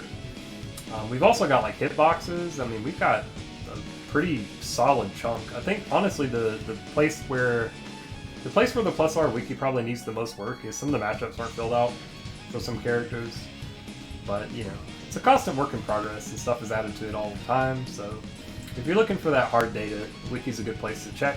If your question isn't answered in the wiki, you know, search the Discord. Somebody may have already asked it, and if you don't see anything there, feel free to ask. A lot of people just answer. Most people in the plus R scene are really chill and really helpful, so fed up with character, or Mila says, God, I'm so fed up with character discords. I'm so happy plus R doesn't really have them. Me too. I remember like, cause like I almost I didn't really take a break, but I was kind of like inactive status for a few years before rollback, because I wasn't really playing any current fighters, and at the time it was impossible to play this online. You know, the netcode was just trash pre-rollback, so I was kind of like, yeah, I still play this game once a year when I go to see Otaku, and that's like the one time a year I play it. But during that time, like, I know with a lot of the newer fighters is when we started to see, you know, with the rise of Discord. Yeah, I actually think Tony Denzai is a sweet jam, actually. I think you're right on that one, though. But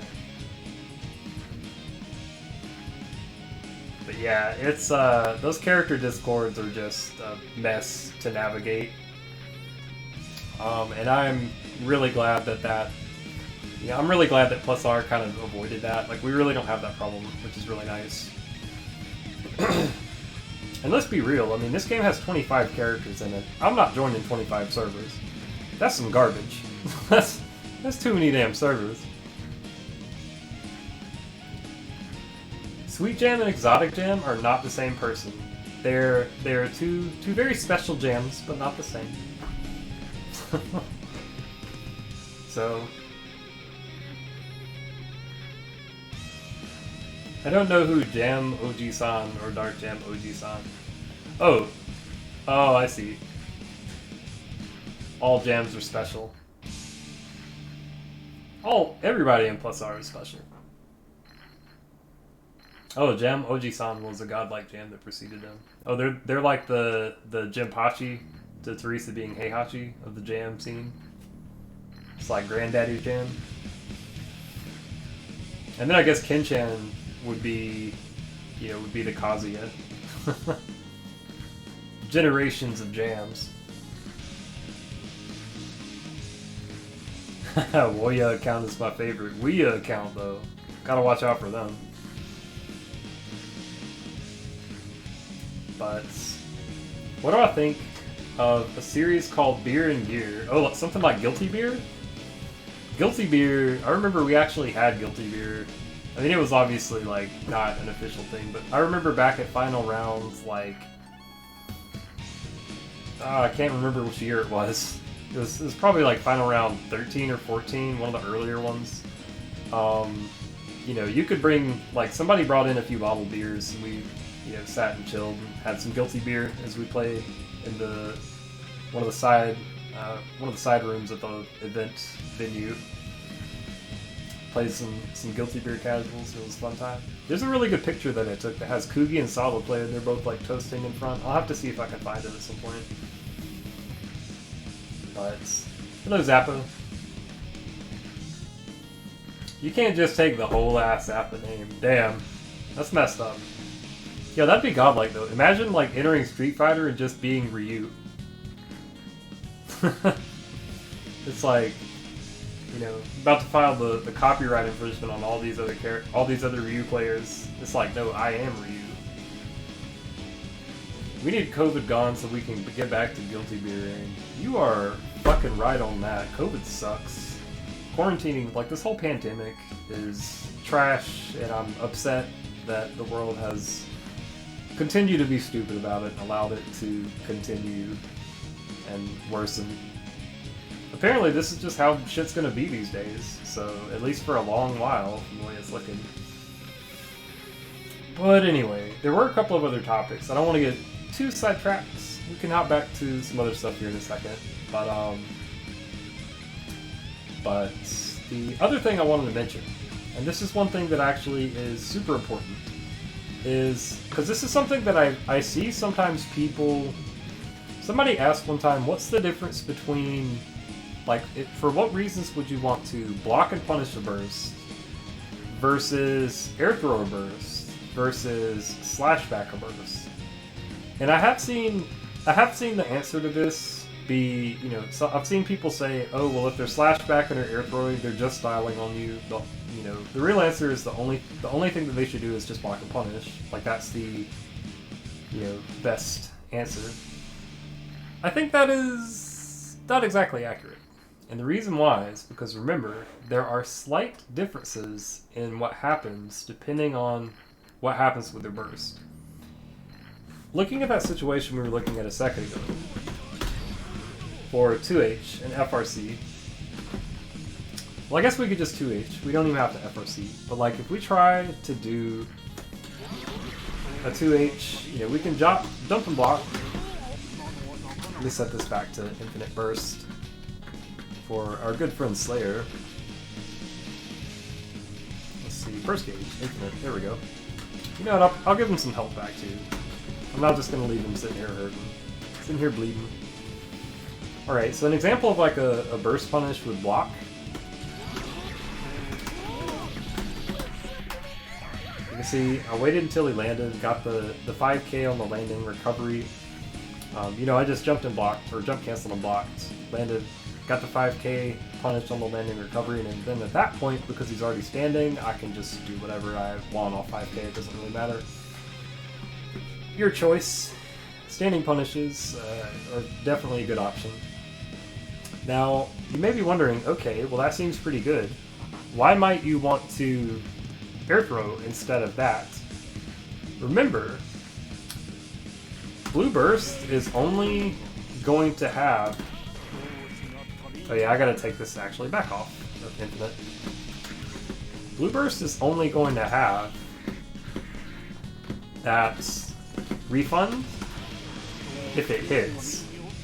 Where that most of that letter B is filled up. If you air throw them, they're not getting that refund. Sometimes air throwing them can be the difference between them getting their burst back or not. So it also, and Hono makes a good point here, some characters, a lot of this is character specific. It depends on what punishes you have.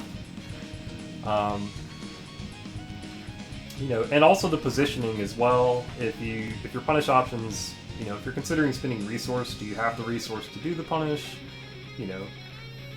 Just some stuff like that. But you just want to keep in mind, like the common belief, and this has been kind of the common belief for a long time for Plus R, is if they air throw or if they slash back, they're just purely styling on you, and a little bit they are.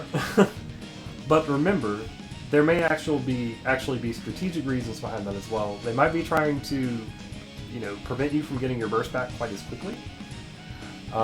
Some characters can actually air throw off their or can combo off their air throws, so they get the best of both worlds. Abba actually has a really good example of that. Is oh, let me give him this burst back. Okay. So Abba has a really good example of that. If she's like in the corner, or if she has her opponent in the corner and if she's in normal mode, hit that one way too early. This one may be a little tougher for me to time. Well, I guess for this character you can do this even mid-screen because I threw him in the wrong direction. But you get the idea. She gets a key grab off of many like low air throw situations, including air throwing bursts against a lot of characters at a lot of the time. And that is, that can be a huge punish. Because then at that point, you're getting the transform, you're starting in Maroha, and their burst gauge is totally empty. Not a good position for them to be in. Not a place where people want to be. So, Slashback, the reason, now you may be asking, okay, well that makes sense for why I may want to block and punish, why I may want to air throw instead. Why would I want a Slashback? Slashback is going to be, they're still going to get that meter refund, because when you do the Slashback, it is still, their burst is still connecting with you. It's not hitting you, you're not blocking it, but it's touching you, Because that's doing that, they are going to get that little, like, most of their letter B is going to be refunded on their burst gauge. But the nice thing about doing a Slashback instead of a burst, it is riskier, obviously. A burst, or just a block, jump cancel and block, that's obviously super easy. You just have to be holding back or down back by the time you get up in the air and the burst goes active. Slashback has a 2-frame window for you to time it right, so timing is definitely a bigger factor. But if you get the Slashback on their Bluebirds, you'll notice that you'll kind of like hang in the air for a second. Like I'll see if I can do one here. This might be a little hard. There we go. You'll notice you can kind of hang in the air for a second, like ding, and then you'll start to descend. For that reason, it can make getting a punish a little bit harder compared to jumping and blocking. You'll notice with jumping and blocking, or well, I gotta hit him first. That's a blue burst. You'll notice I kind of like jump and then ping, and then I just kind of shoot back down. This might be a little hard, does it first try.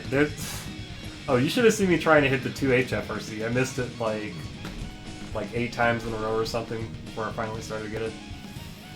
But yeah, that's just an example of like something you want to keep in mind. If you're going for the Slashback, do be careful. You're probably going to have to use a faster punish button because that hang time, like you just won't have as much time when you land. If you do have enough time when you land to where you can get a punish, like for Abba, a good example is, let's say if my opponent is, I'm trying to like invent a good example on the spot. Let's say that I do, let's say that I do, no, that's not it. Let's say if I do, this may be a little hard. Now this one, see, now I jinxed it. It's like, oh, this might be hard, and then I get it first try, and now it's going to take me like 30 tries, and I'm never going to hit it. Come on.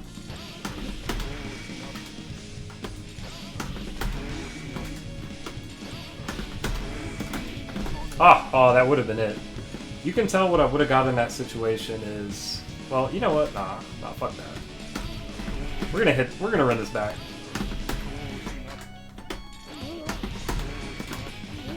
Come on.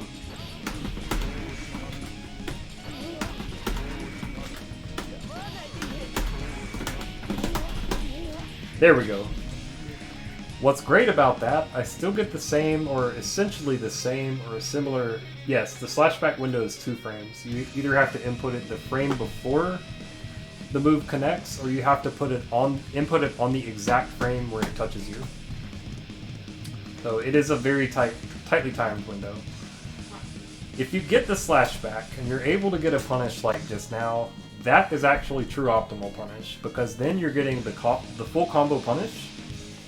You know, the only thing that you're losing out on is maybe a little bit of damage if you did indeed have to use a faster starter. Like for Abba, a lot of times after slashbacks, I have to use like a 5P, which is a 3-frame button. So you can tell if I'm having to use a 3-frame button, that's a really small window to get the punish. But if I'm able to get that, I'm going to get the same or very similar damage to just block and then punishing, you know, after blocking the burst. The thing that's nice though is you get all the benefits of slashback, and the biggest thing that you get about that is tension pulse. That's going to make it so... Let me actually turn my tension back to normal, so it's no longer on infinite. We're just going to have it turned all the way down, and then let me go back to his burst. Alright. Alright, let me see if I can show you.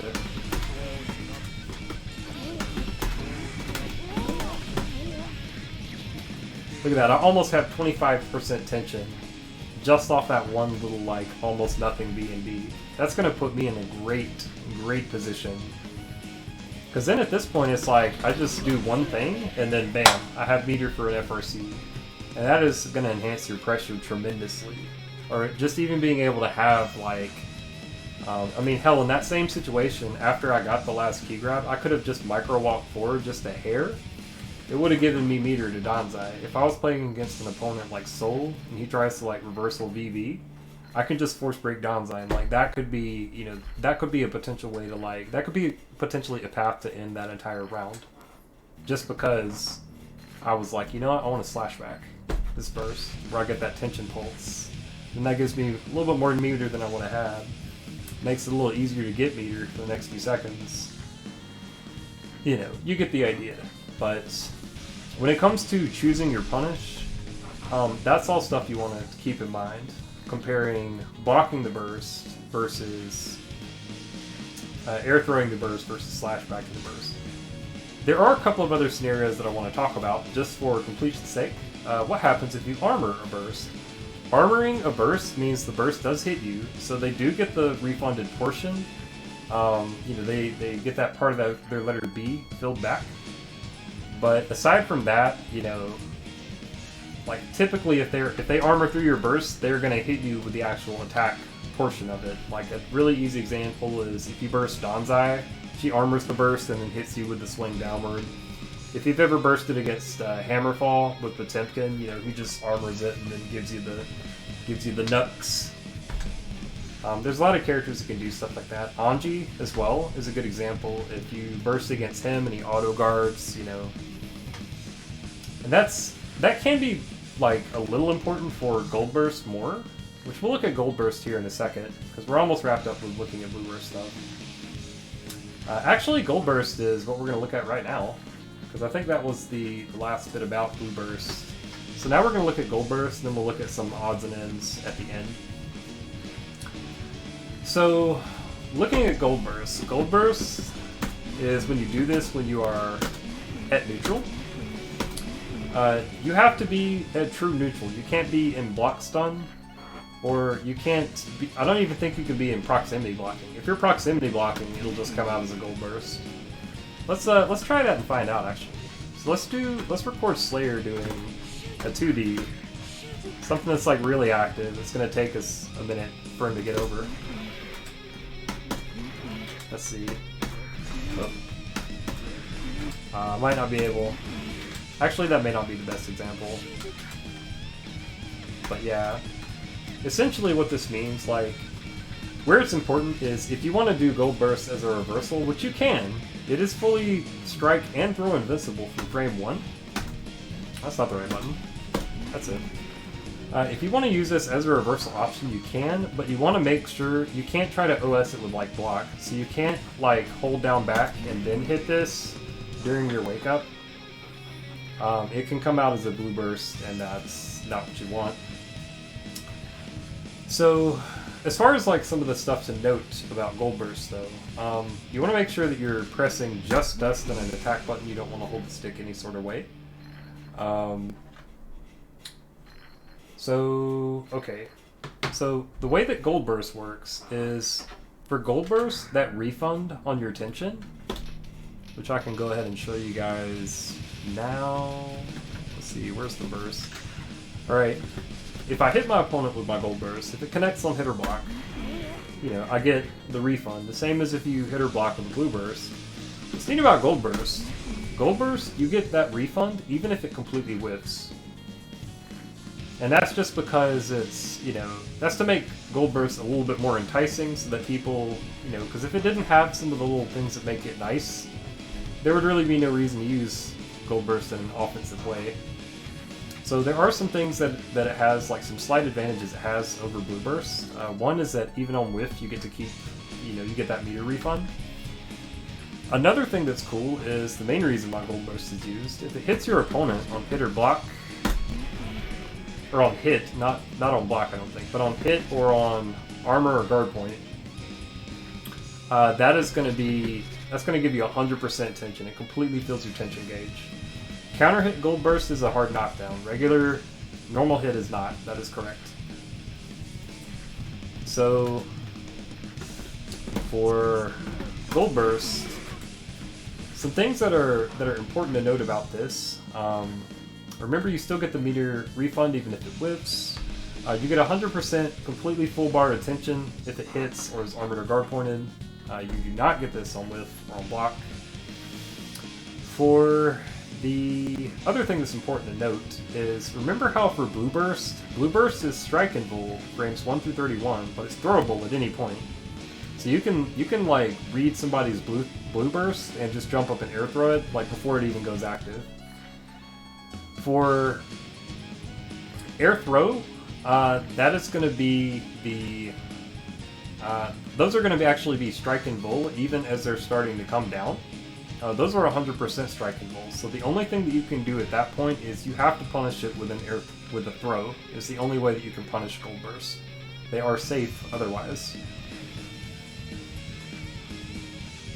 Prepare the summoning circle to run a T5 set so we can run some counter hit Goldbergs. Oh, if Hano is still in here. Hano was in here earlier. I don't know if Hano is still around, but they were in here a moment. And I know, I'm pretty sure that, like, I've had a few cliffs hit me with, like, the counter hit Goldberg stuff. We were talking about that earlier, too. About how he can have some, like, basically guaranteed IK setups if he gets a counter hit Goldberg when his opponent's cornered. This is such a great game. Like, there's so much dumb stuff like that in it. But anyway. So, that's the key differences to keep in mind for Goldburst. Some places that you'll see Goldburst, some places that, I guess, like, places you want to watch out for, places where your opponents might try to Goldburst. As a reversal, because remember, if they hit it, it is a 100% invul thing from frame 1. So they can use this and reversal, and if it works, not only did it function the same as a Blueburst, and then it got them out of your pressure, it got them out of your offense, blew you away, reset it to neutral, positioning wise. But they're also going to have 100% meter, so that can be really advantageous. Like, that can be that can definitely turn the tide in their favor. Another place that you'll see Goldburst use, it can be kind of good as an anti-air, especially as an anti-IAD. If you think that your opponent is going to... Alright, let's just do... Oh, I hit that. There we go.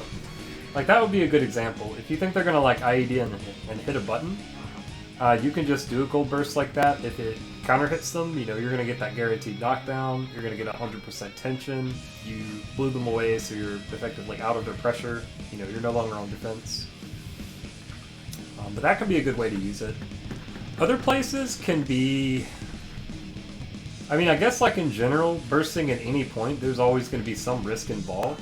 I already mentioned this a little earlier, but one place to watch out for, some players at round start, they'll like to dash in Goldburst or do something like that, just to catch you trying to, press a button early on, or even just trying to maneuver.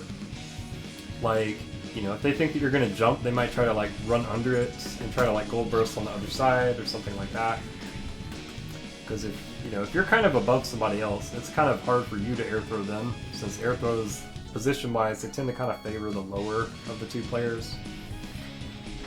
Just because of how the air throw collision detection works, or the throwable collision detection works in this game. Especially for stuff in the air. But, let's see.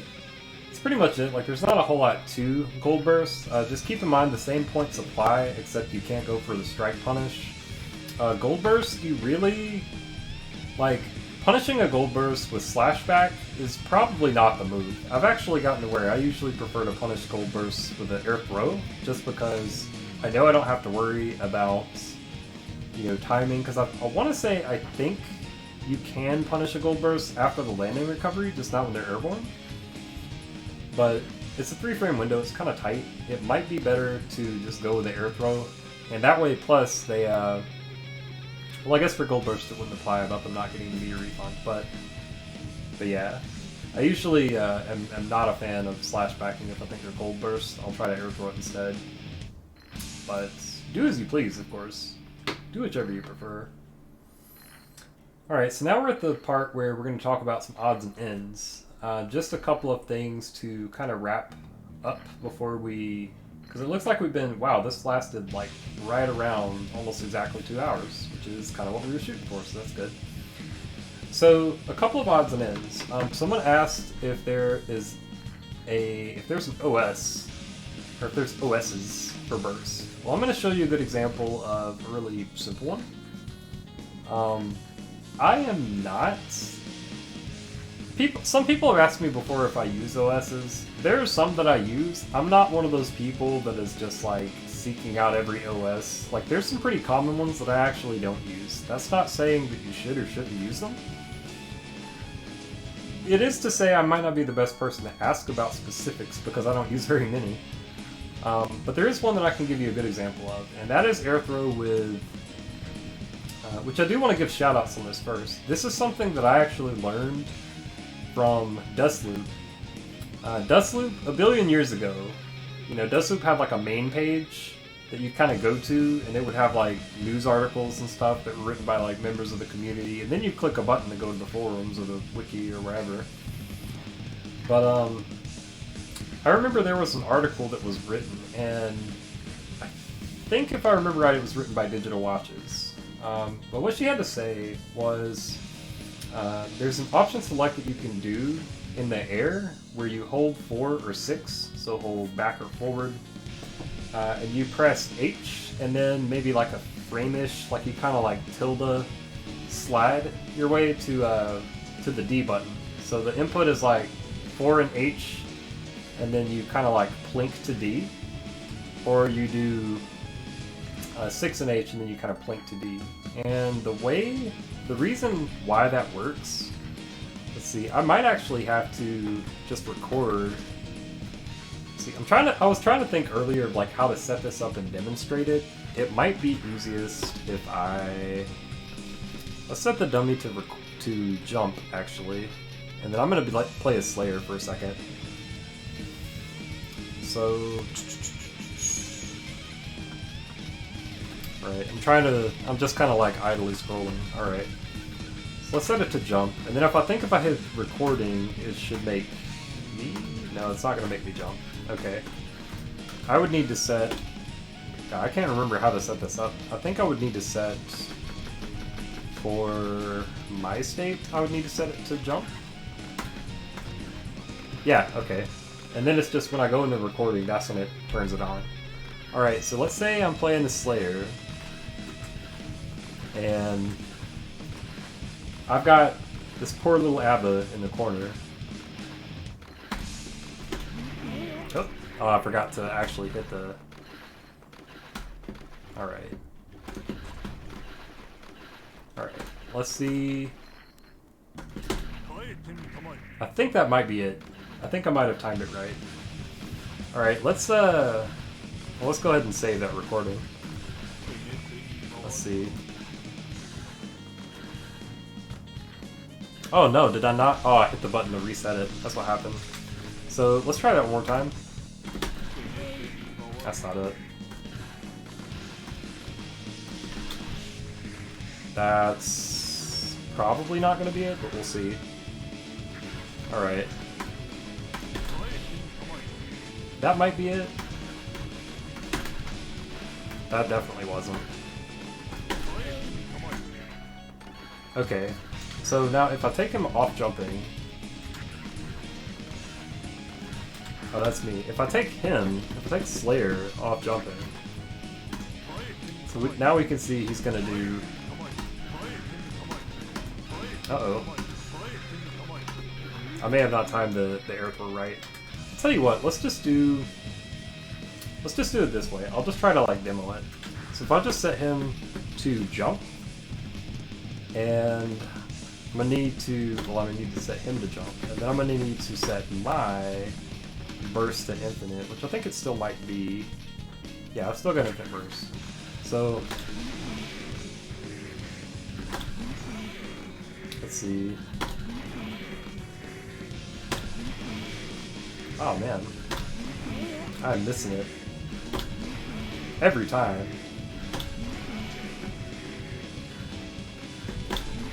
Every time, jeez. Why can I not air throw this character? Okay. Wow, okay, Slayer might be the wrong person. There we go. Okay, I think I got the timing. Maybe I do. Maybe I do not. Okay, apparently Slayer was the worst dummy to check here. I could have sworn he had a different air throw timing. There it is. Okay, that should be it, actually. Oh, and then I cleared my inputs because I paused it. I wonder if I could do this. I think I could just set the recording to record for a player instead of the dummy, and then I can just try to record it and play it back. Let's try that.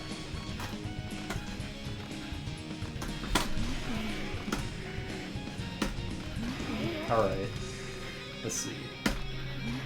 No. That's too late. That's way too late. Yeah, Slayer might not be the best example. Also, my execution of this is not good. But essentially the way that this works is by holding 4 or 6 and then plinking to another direction. You know what? Instead of trying it against Slayer, let me just try it against a character that I can maybe do this more easily on. Let's try like Kai. But pretty much how this works, how this OS works, is... Okay, so... Yeah, this should be easier.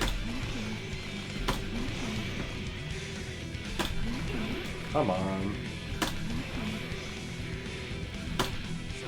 Okay. That was it.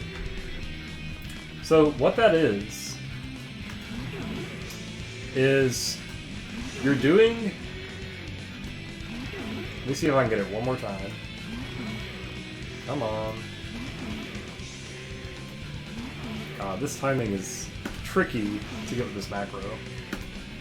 Okay, I'm just not going to show it. This is taking too long. Essentially how this works is air throws are only 1 frame. Either, like when you input a 4H or a 6H in the air, you know, if the opponent is in air throwable range, and if they're in a state where they can be thrown, they're not doing something that's like throw and roll or something that is, you know, moving their throwable collision box like too far away or something. If they're in a state where they can be air thrown and you hit 4H or 6H, just 1 frame, they get thrown. By plinking the H to a D, you actually have a slight, like about 2 frames of leeway. You don't actually have to hit like any attack button in D on the exact same frame in order to get a burst. You can actually kind of plink it. So you can do like, let's say if you punch with like, I usually punch with like punch and D, so like P and D. Let's say that I hit the P and then like a frame later I hit D, I'll still get a gold burst, or I'll just still get a burst, right? You're kind of doing the same thing here. It's just like you're attempting the throw, but since the throw is 1 frame, you know, it's either going to work or it won't. If it doesn't work, you're plinking and character canceling into the burst. So the way that OS works is you do that and it's either they get air thrown. If they don't get air thrown, if the air throw fails for any reason, you OS it into a Goldburst. That is especially useful for that situation I mentioned if you think that they're trying to... Well, really just if you're in one of those situations where anti-airing with Goldburst could be a good option. But like maybe you want to try to like, you don't necessarily want to spend your burst gauge on a Goldburst. You want to try an air throw first. That gives you a second option where it's like, well, I'll try the air throw. If that fails, then maybe the Goldburst will work. Keep in mind that this is not... It's not like a universal OS that like beats everything. There's definitely ways around this. It is especially not recommended if they're doing a JH. Because if they hold 6 or 4 and they input the JH around the same time that you're doing the OS, if the throw comes out, they could break it. If the throw whiffs, but the Goldburst comes out, they might throw it. And you definitely don't want that happening. So use with caution against opponent JHs. The other thing to keep in mind too is the strike and bull. You may not be able to get as good a punish, depending on the situation, positioning, character, all that stuff. But yes, the short answer is yes, there are OSs for burst. That is an example of one of them that you can do with air throw. Or that is an attempted example. I think we actually got it maybe once or twice, but I could never get the recording. I couldn't ever get it recorded, so... the other thing that I wanted to note... Oh, the one last thing, and this is the one thing that I mentioned earlier that I said is ABBA specific, that is, like, it's... The bug itself is not ABBA specific, but it is incredibly important for ABBA players to know. Most ABBA players out there are probably already familiar with this, so, you know, but if you aren't, take note. So, if you get knocked down in this game, let me tell Kai to stop jumping around and being such a dummy. Alright, so when you get knocked down in this game, you are put in OTG state. So to demonstrate this, let me set it back so I can record the enemy. Alright. So, alright, that's gonna be a sweep. Now, once I am OTG, or once a character is OTG, after being knocked down, they can't be thrown. Which makes sense, right? Like, you wouldn't want... It would be fucking whack if the Potemkin could 2D you, and then he could just pop buster you while you're on the ground. Like, that would be insane, right? So yeah, like most fighting games. If you're OTG, you can't be thrown. You don't have a throwable collision box. The thing is, you can burst even if you are OTG. So... Let me make sure I have infinite bursts because I will be bursting a few times before we demo this. Yeah, we got an infinite burst. So let's say Kai does a 2D.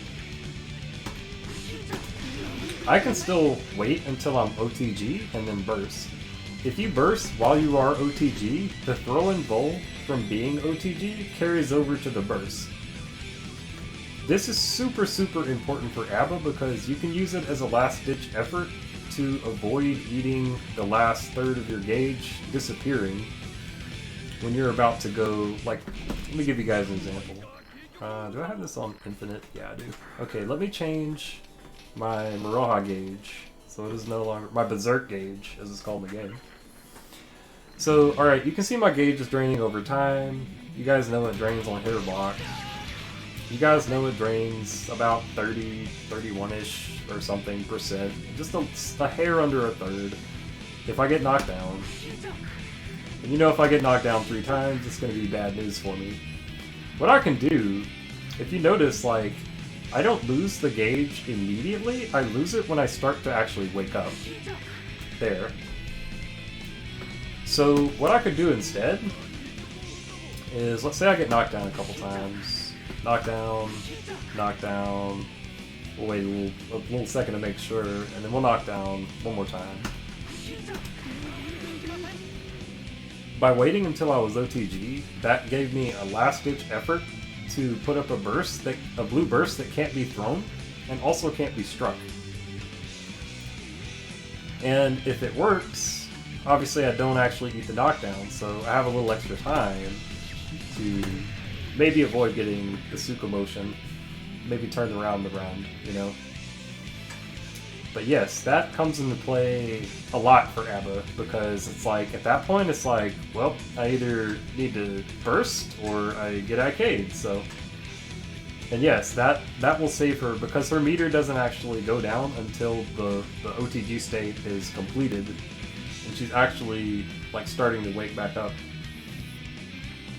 Well, I shouldn't say OTG state completed, but you guys know what I mean. Like, once your wake up has started, is at that point, that's when your gauge is officially toast. And if you run out and you're already starting to enter your startup, like your wake up animation, Suka motion is guaranteed at that point. It's unavoidable, so hope they didn't activate IK mode. Also, hello Maximum October. So, yes, let me check, because it looks like I may have missed a couple of chats. I know I was just kind of like stream of consciousness talking. OTG bursts are throwable, yeah. That is actually a bug. Like, that's been a long-standing thing in the X2 series, is that they can't be thrown because they've retained their throwable status from OTG state. I don't think it lasts for the entire time, but it makes it so you can't, like, throw it as they're going up. As a matter of fact, I'm pretty sure, regardless, I think you should still be able to punish the free-fame landing recovery. I think that that's still going to be punishable either way, because you know, the OTG throwable state wouldn't even last that long even if it did transfer. But I'd have to like frame count to see the exact numbers, and I am not going to do that. That shit sucks. So, but anyway, yes, that's a brief explanation of how OTG burst works and why it's important to know as ABBA, because it can save your bacon. Let's see. Oh, as far as looking through the chat, I was going to check, because I saw a couple of people have questions. Yes, now you understand why ABBA players do that, why it saves your meter. The memory feature, Sid says the memory feature for training mode is great, but yeah, you can't use it very well. I am not the best about navigating training mode, because I'll be honest, I almost never go into it anymore. And that's not saying, oh, I'm so fucking sick, I don't need to train. That's not what I'm saying at all. It's just that now with the advent of rollback, it's like, I can practice combos and shit in matches. Like, I can just play people and try shit. I'll still boot up training mode if there's like a specific, like, I have an idea for like a setup or a punish or something. But just for like general warm-up stuff, like I'll just hop on and play people. So yeah, unfortunately, I am not the best at navigating training mode. Like, I can figure it out, but it usually takes me a second to remember how stuff kind of links together. Let's see. Oh, actually, I think that may have been all the messages that we had. Let's see. Yeah, I think that's it. So yeah, I do want to ask, does anybody have any questions at this point? Is there anything that anybody would like clarification on, or really just anything? I think we're definitely at the point where we're probably going to be wrapping up this session. I do want to say, I hope you guys enjoyed this episode of The Pit. I hope that it was easier to follow than the previous editions of The Pit. I hope that the information was a bit more organized in its structure. I hope that helps you kind of retain a bit more. But we'll give it a second to... Actually, you know what I'm going to do? I'm going to go ahead and step away for a second. But I'm still going to be on the stream, on chat. Like, I'm just going to walk away from my seat for a moment. And that way, that'll give you guys maybe like a few minutes, like 5 minutes or something. That way, if you think of any questions, you can go ahead and type them in the chat. I can come and answer them when I come back. And if not, if nobody has any other questions, then we'll probably just hop back into some casual or something. We can probably play for a little bit. It's only 10:18, which is could be later. Noah has a question. Could I please stop slashbacking your burst? It hurts your feelings. I'm sorry. I'm not trying to hurt your feelings. I just want that tension pulse bonus. That's all it is, though. I mean, most of the time. It's like, it feels nice being able to do like the flashier, traditionally flashier ways to punish a burst. Like, if you threw somebody like, because now like you see people air throw a burst and it's like, it's not super uncommon these days. If you see somebody slash back a burst, that used to be like inconceivable. Like you would never see that in a tournament. Like if somebody slashed back somebody's burst, like people would lose their shit. Because it was like really rare, like a really uncommon phenomenon at the time. And now it's like, I've been telling people this. I think right now the North America scene is stronger than it's ever been. Like rollback has been a complete game changer. And like the average skill level across really everywhere is just massively. Now it's like people do crazy sick shit, and it's like, it kind of makes me think of the what is it? The Olympic sport for vaulting. Back in the 50s, it was like considered like really fancy and like really like a 10.0 score if somebody just did a simple like handspring off the vault and then landed. And now you got people that do this run up and they do like, they'll bounce and do like a quadruple axel like backflip spin shit and then do like a perfect landing, and it's like, now that's like, if you tried to bring that old stuff to like the modern time, it's like, that's nothing fancy no more. Like people can do that now.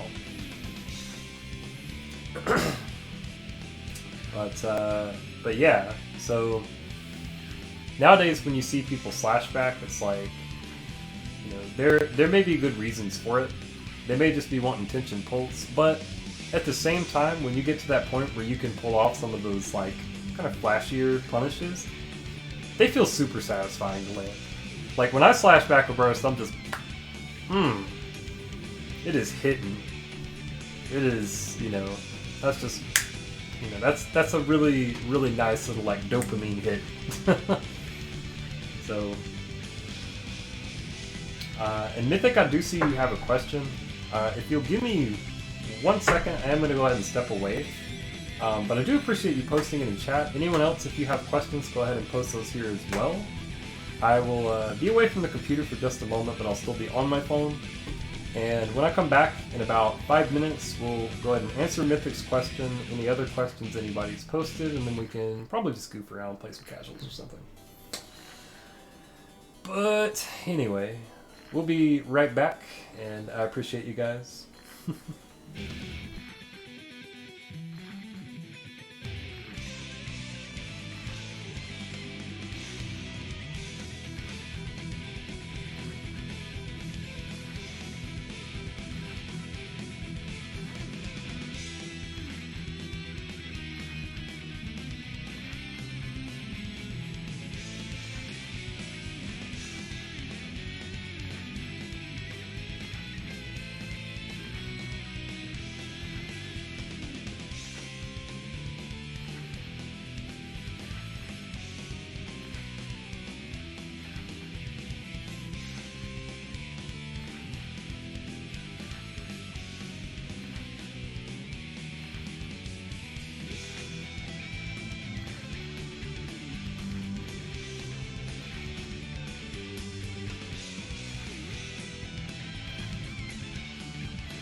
Hello everyone, we are back.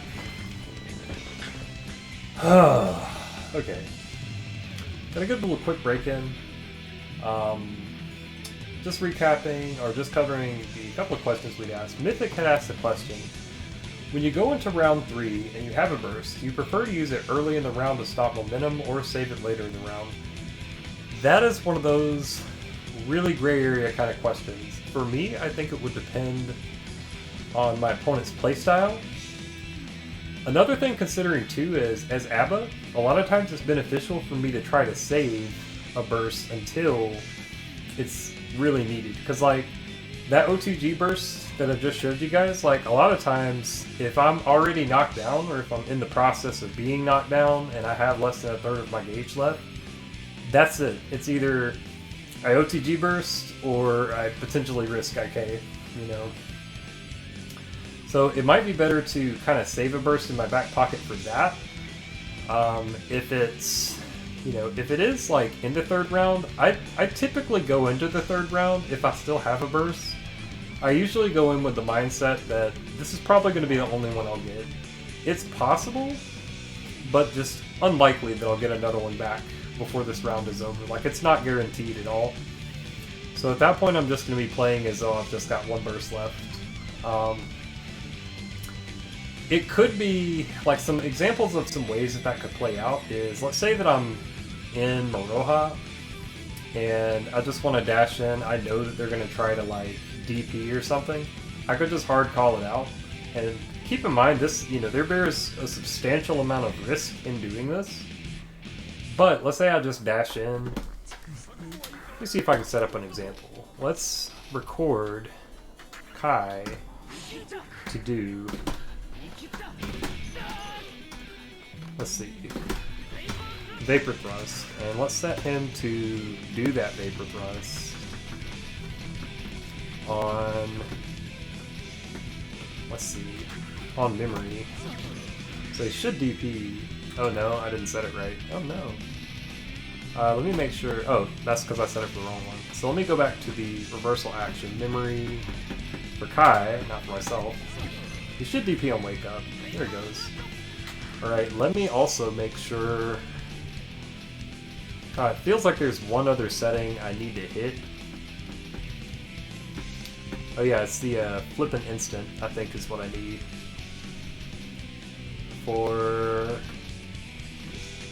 I'm trying to remember where the setting for it is at. I want to say it is... No, it's not it. It's not recovery. It's not...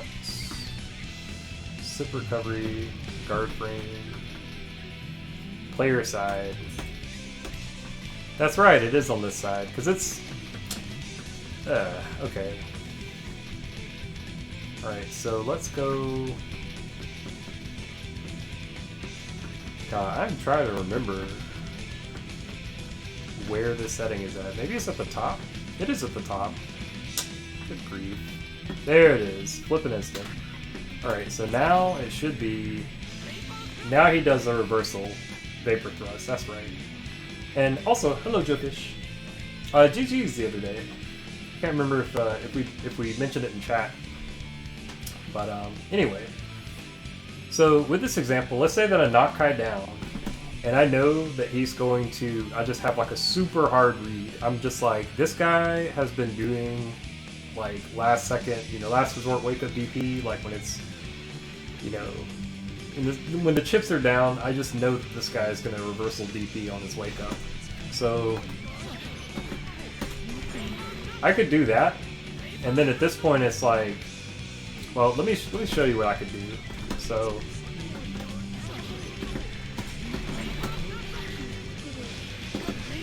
and then I could, you know, I might, if he's high up enough, I might even be able to combo Nagoku.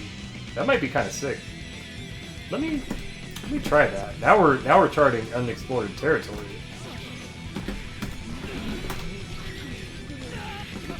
Let's see. This might actually work. It might not though. If it doesn't, then... Well, I can just do that to make it whiff. But then I don't get the meter gain. Oh well. But anyway. But yeah, like you could do something like that where you could just like super hard call out, they're gonna DP, so I'm just gonna run up and just like get this counter hit. If I was Cliff in that situation, I could literally go for the Jake special. I could go for the IK setup since that's counter hit Goldbergs too. So yeah, that's just an example of like, you know, if I really had a good read where I just really was certain that a Goldbergs would work, I could do that and get that meter, and then turn into, you know, go into Goku. Hello 3S Chance. And also, hi Noah. But if I get that Goldbergs, you know, that's going to give me the meter to Goku, and that might be exactly what I need to really turn the tide of that fight. Now, another example is I may want to, if it's an opponent that I know has like combos that go into really high numbers of hits, like against Testament or something, it may be advisable to burst early, because there is a chance, if he does those really long extended combos, I might actually get my burst back at the end of the third round. But some questions would be, is my opponent an opponent who does those type of combos? What is the likelihood that I think that will happen? You know? It's all stuff where it's like, there's not really a right or wrong answer. But yeah, I would say for me, I try to be a little bit more conservative with my burst in that sense. Just because, you know, I know that a lot of times, like, it might be the last resort that I have that saves me from Suka motion. But ultimately, you wanna try to not be predictable with your burst, because that's really what it boils down to. If you're predictable with your burst, they can bait it, and then it doesn't matter where you did it because it wasn't the right place. If they block and punish your burst, you did it at the wrong place, period. It doesn't matter if it's at the start of the round, at the end of the round, you know, you ultimately want to use it in a place where it works. So, but then, you know, obviously if you can do that in a way where you have a chance of getting another burst back, you know, or if you want to use it in a place where it might have a higher chance of success, you know, that's all stuff you want to take into consideration. But I guess at this point we can, you know, if nobody else has got any other questions, we can just go ahead and hop in, do some casuals. I think I am just going to do an open lobby instead of quick match. So if anybody wants to join, feel free. We will just be hanging out for a bit. Yes, the dreaded Jake special. Jake is an incredible Cliff player. Like, some of the stuff that they post, like some of the IK setups and some of the bugs and stuff they posted is just amazing. Alright, we'll do like an 8-person free-for-all, no pass. Come one, come all. If anybody wants these hands. If you want the smoke. Yes, I am absolutely going to Frosty. We were talking about that earlier. Like, I've noticed some people are canceling their Frosty trips, and that is, to me, I think that is completely understandable. I think at this point it's really just a decision each person needs to make for themselves. But I am not going to cancel. The only way I'm not going is if I actually get COVID, and I'm doing everything in my power to not do that right now. I've been like a hermit here for the last couple of weeks. Just because I want to make extra sure. It's like, nope, I want to be in good health when I go. Because I'm not trying to go there with or come back with any sort of anything.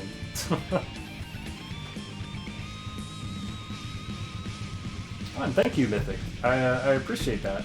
I appreciate the support.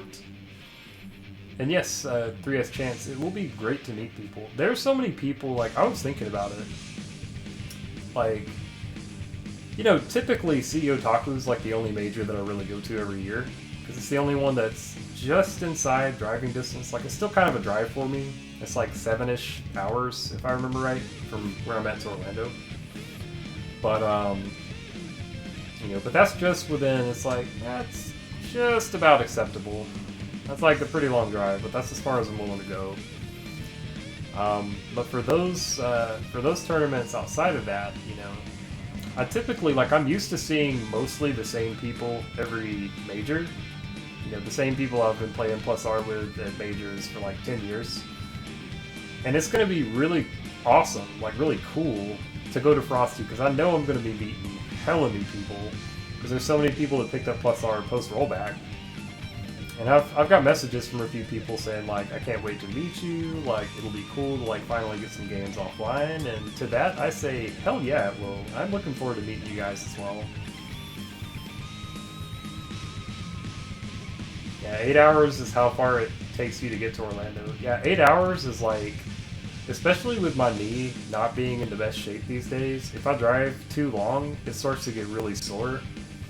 Like, it's 3 hours to go from where I live to my mom's house, and even just 3 hours is like, my knee starts to kind of like let me know it's like, hey, you need to stop driving. So, these days I think going a full 7-hour drive, because I don't think I've made that trip since I injured my knee, that might actually be really difficult. I guess like next year, if we're able to do CEO Taku next year in person, you know, that might be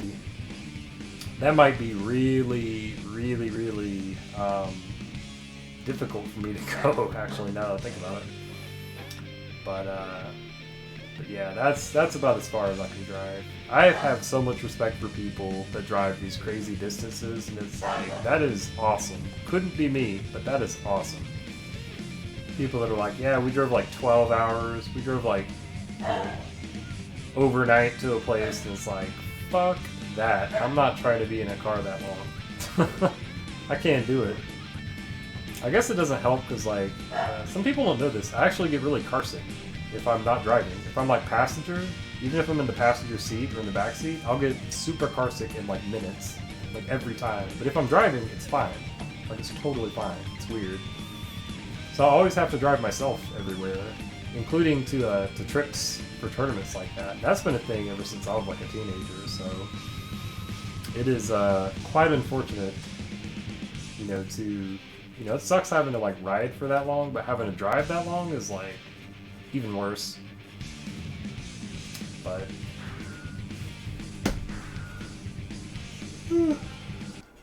looks like we have our first challenger of the evening. So we're going to be going up against Mythos Dizzy. You only drive, or you drive an hour for locals. Yikes. At the same time, I'm kind of envious because we really just kind of don't have locals outside of 404, which is an awesome venue, but we don't have like a big enough scene here these days to really do local tournaments and stuff. We have enough people for like casuals if people want to show up. Oh, that's gonna be a big bubble. Oh, I got so lucky. Oh, I got super unlucky. Oh, that was a good FD. Get that JH off me, bro. Hey. Fuzzy Wuzzies. I dropped it. It's fine. Local stat in New Orleans, so you have to go to Baton Rouge. Oh yeah. I can imagine that being kind of tough.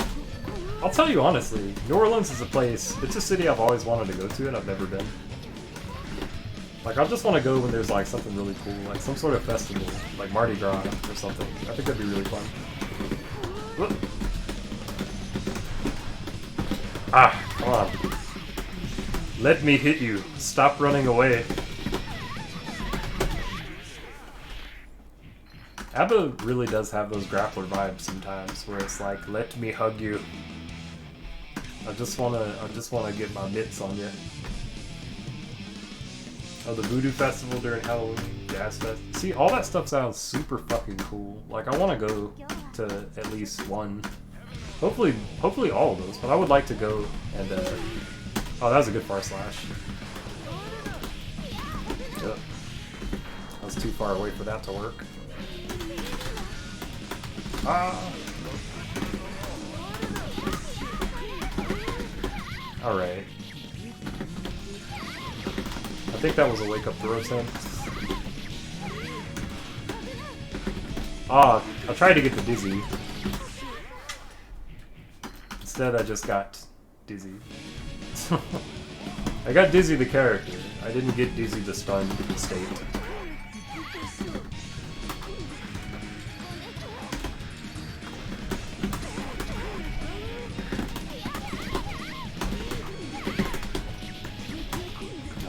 Yeah. I could tell the positioning wasn't quite right. Ah! I wanted the rare ABBA perfect. The footwork. The foozies. That's like one of the only things that ABBA has that's, you know, going for in that matchup. That matchup is really rough for ABBA, but 3-frame jab can be a good way to get rid of fish. Of course, you know, restrictions may apply.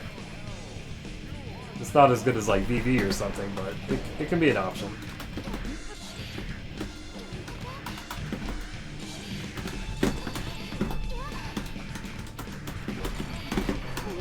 Oh, 2-slash. 2-slash the goat. Ah, missed the dash. Okay. Alright. Now we're schmovin'.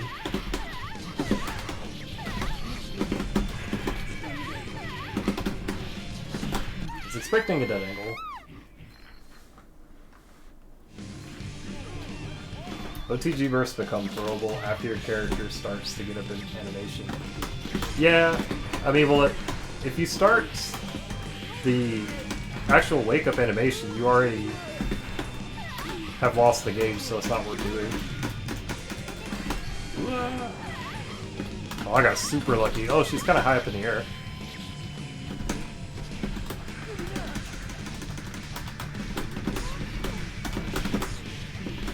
Oop. Oh, I goofed that. I don't know why I tried to FRC. Yeah.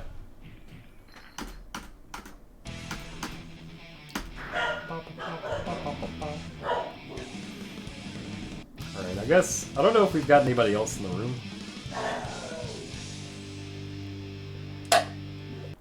Also, apologies if you guys hear Johnson working in the background. You probably just hear someone outside. Johnson is the type of dog that gets very disturbed by discovering that people actually exist outside of the house. And if he hears even like anything, like delivery trucks, mailman, people walking, he just like kind of loses his mind. So there's probably somebody like walking the dog or something right now. That might kill him. Yeah. Johnson. It's probably like literally nothing. He's such a chicken shit. He likes to like talk like he's big and bad, but when it comes down to it, he's a big enemy.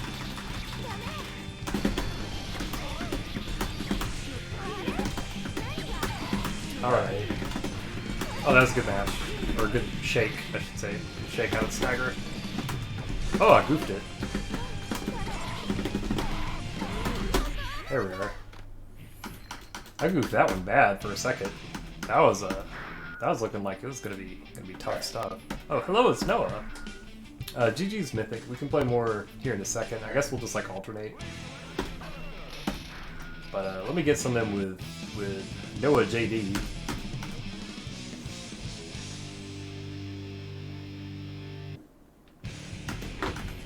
Alright, let's Liquor Bar and Muckery. What?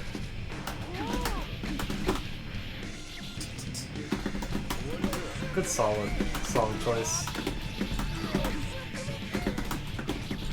Oh, that's gonna be...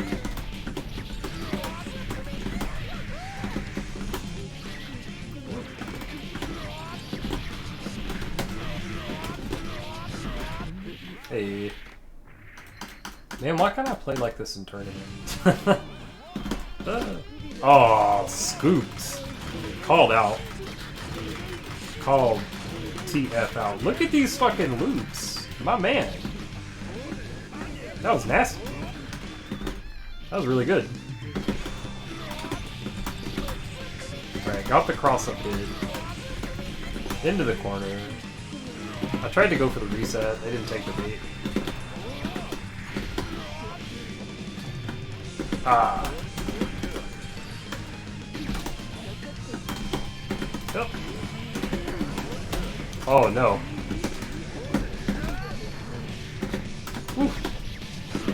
That was about to be very tragic. About to be quite unfortunate.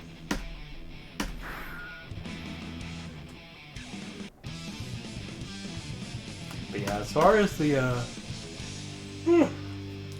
locals here, we've got 404, which is a great place to play for casuals.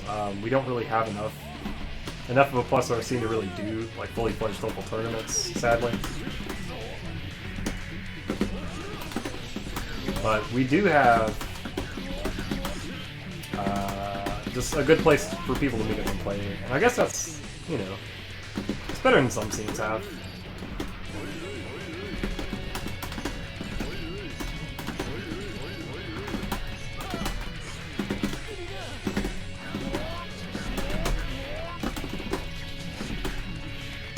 Hey. I need to watch my gauge. I just noticed how low it was. Oh, 5K to go. Scoops. Oh, that was high. Oh. Ah, missed it.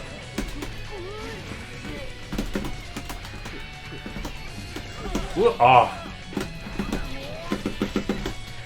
Oh, it wasn't close enough. What is happening? What is going on? Oh, that wasn't the right move to use. Hey.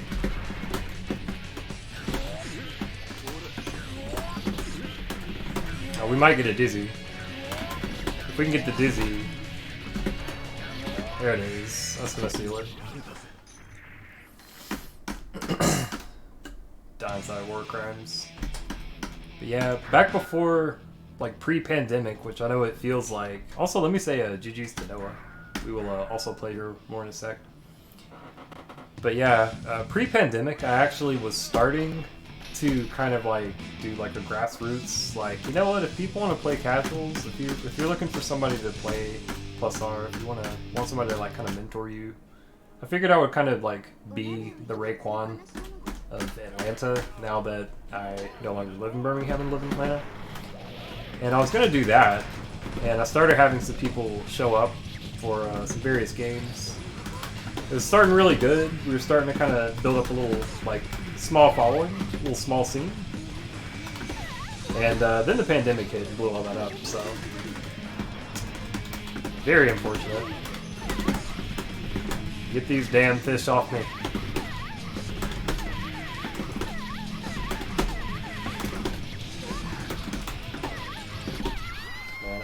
I've got to actually just not do the double Orbs FRC, like the Orbs FRC Orbs twice. I really should only do it once on her. Oh, it's insane that that knocks down. Insane that that wall sticks on normal hit. She's a little too light for that. Denze.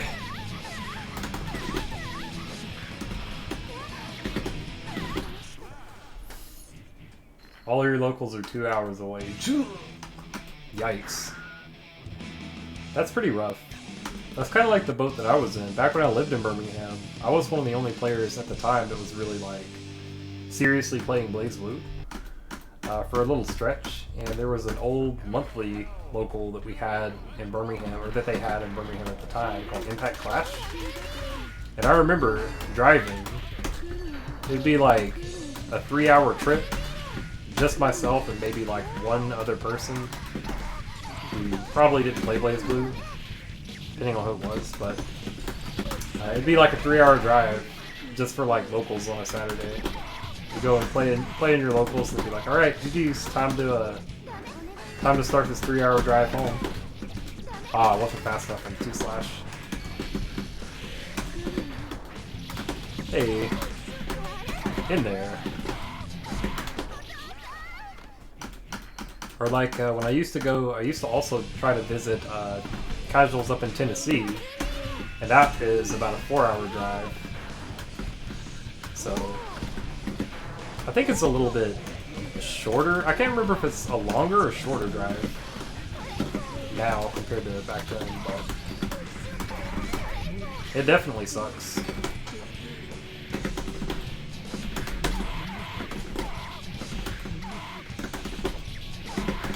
Hey, I actually got the whole combo.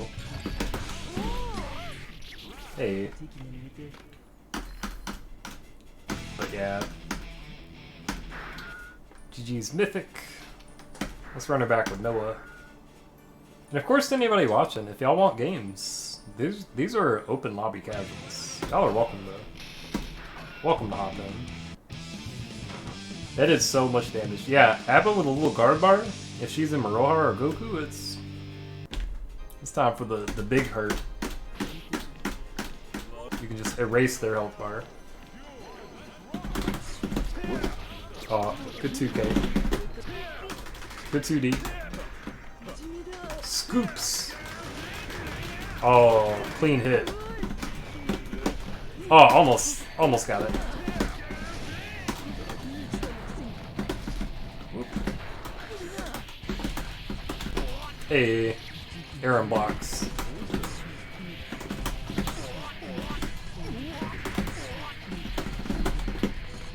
Yeah, that was going to be a weird conversion. Oh, slashbacks. We got those.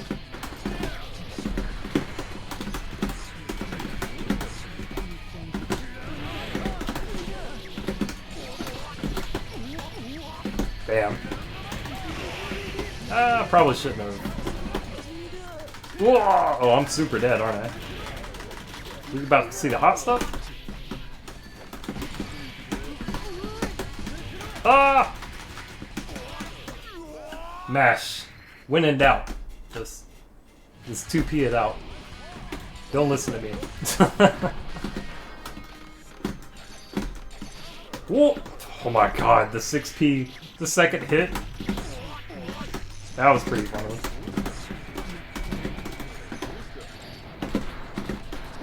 Oh man, I tried to go for the counter hit.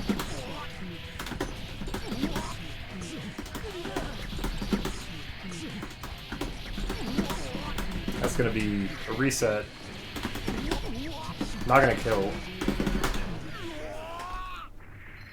Remember what I said earlier about how you can sometimes you can just throw out orbs to take up real estate on the screen? You can just give them something to run into. It's kind of like, imagine if Kai's like little stars were really bad. But imagine that they were like bad frame data wise and like positioning wise, what you could do with them wise. But imagine if they hurt a lot more. That's kind of what you can do with orbs. If you get a counter hit, sometimes you can even pick up after it. That's giant combo.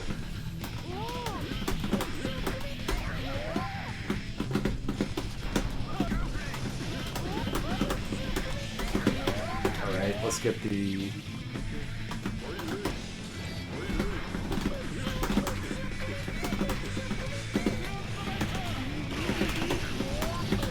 That move is super punishable if they have burst. That actually is something I should have covered in tonight's thing, but I didn't think about it. Yeah, sometimes you can burst to make things that are otherwise, that might be safe. You can make them unsafe by bursting in a way so that it whiffs. You can also do that with like a Big Bang Upper. If you burst it just right, Slayer's just kind of stuck in the fist punch pose, and you might be able to punish. I'm baiting these DPs a little hard. Ah.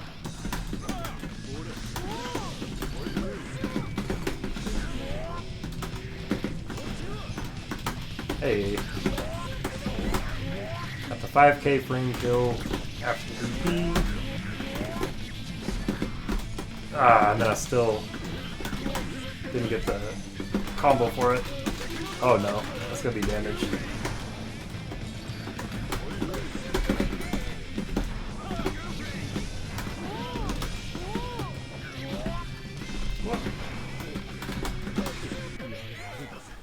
Good old chips and dip. It's one thing that Rekkas are kind of nice for. Oh, we got Tyler. Let's get in here, Tyler. let's get to it. Or as Guile says, let's get it on. Y'all ever play CBS 2? I have, but it's been a long time.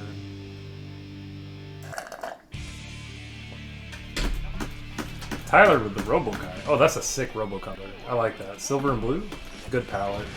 The lavender hair? That's dope. Also, me just running into 6H. Whoa. Hey.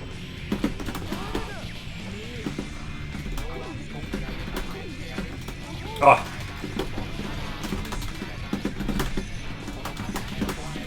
Ooh. Will it hit? Yes, it will.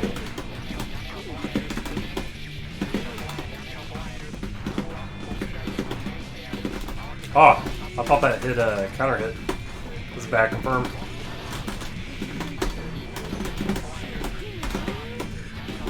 Oh, I think that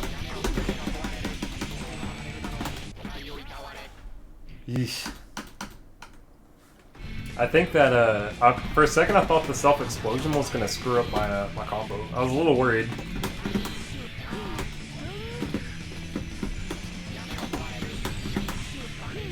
Got a chunky cross-up JH there.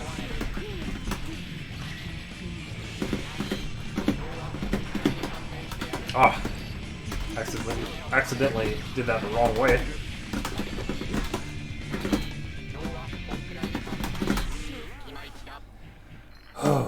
Wild throw damage per rate is nuts. Dragon Install can't kill you after on. Really? I honestly don't know much about Dragon Install because I've always heard it's kind of bad, and from what I've seen of it, you know, the drawbacks of it, it seems kind of bad. So I figured it would just be like removes all pro rate, or I don't know. I really have no idea how it works aside from changing some of those moves and making them like OP to the point of looking to the point of being really hilarious. I can't help but laugh a little bit when you see like a heavy slash. When you see like a heavy slash volcanic in Dragon Install, they just like fly off the screen.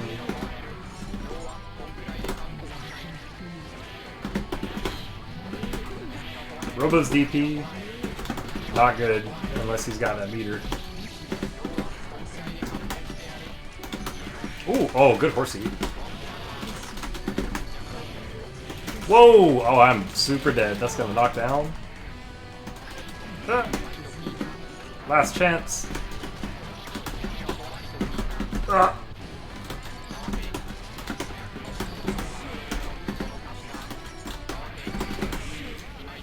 Oh, the explosion. What a betrayal.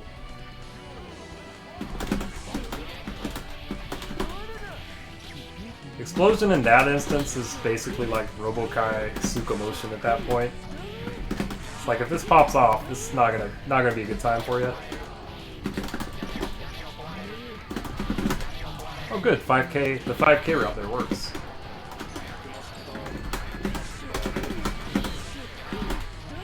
Alright, this should be death. Oof. Very nice stuff.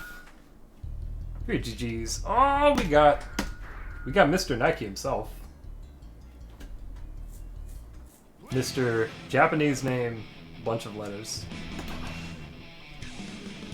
I actually don't know what the Japanese writing is here for Jason's name. I don't know if it just translates phonetically to like Jason Riot, or if it means something else. I have no idea. But let's get some good ass gear going on. Let's just get like 3 of those in a row. Ah. Okay. Air throws. Ah. Well, I was gonna try to land and slide. I didn't have enough time. Oh, I missed the reversal. Now I'm done. Good stuff. Very good. See, that's a good example of like, I realized in that situation, it was probably better to just hold the L. Like, just die with my burst.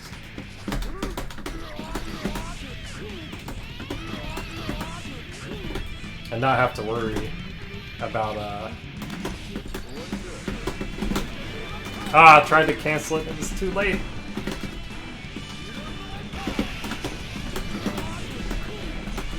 Hey.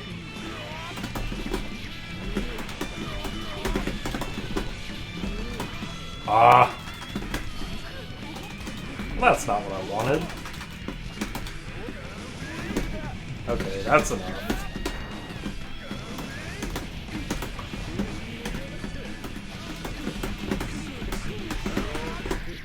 Hey. Well, geez, now we're going in with, like, basically neither of us will have a burst for a while.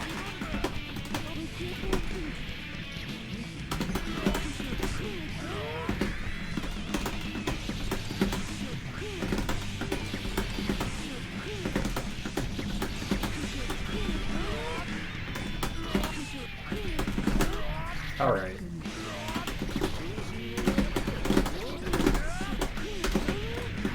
Ah! Oh, I missed the dash. The micro dash. So Black Beauty at the end. Jeez. Jason is a tough opponent. I'm fighting for my life out here.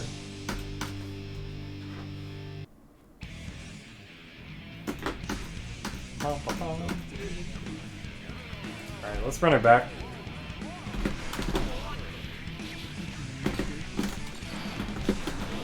Oh, big JD.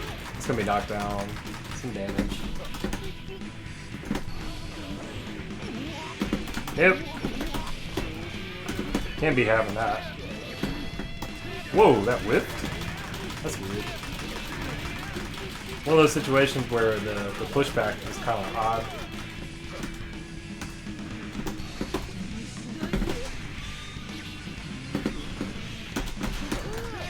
Ah, missed the slash back.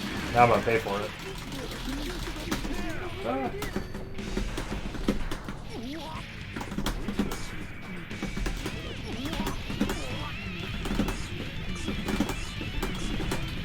Resets.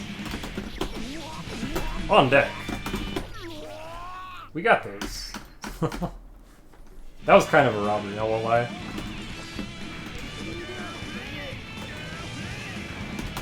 Oh, that was a missed anti-air. Now I'm gonna pay for it.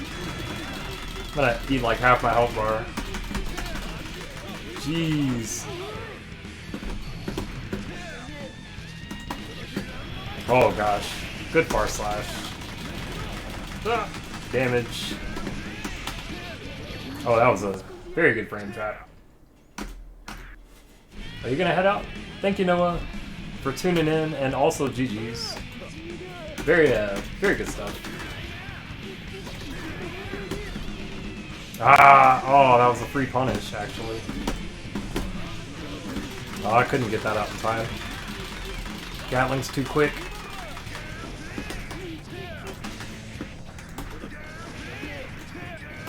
Oh, I swung at a place where I shouldn't have. Ah, well, it doesn't matter now.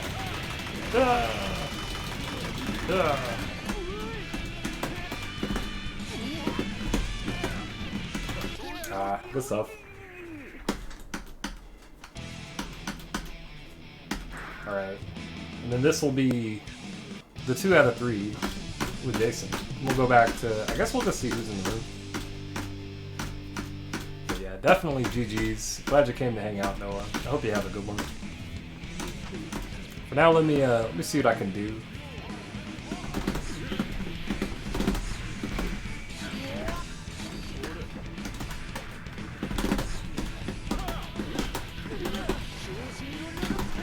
Oh, almost got it.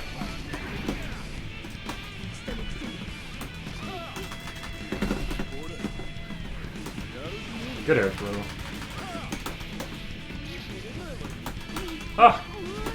I've really got to start doing. Murmur showed me a much better normal mode JD route. And I really need to actually practice it because it's way better than whatever I just did that didn't work.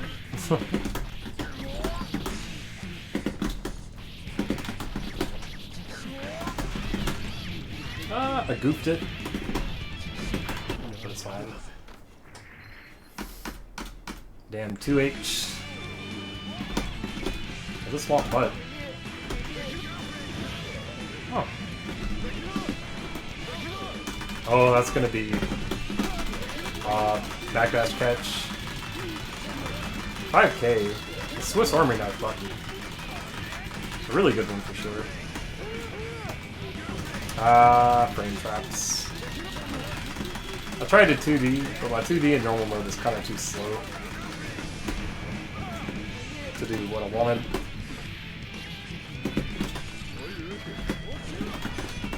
Ah, missed it.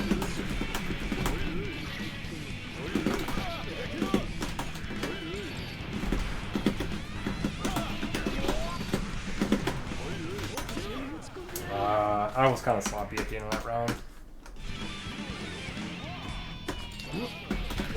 Hey.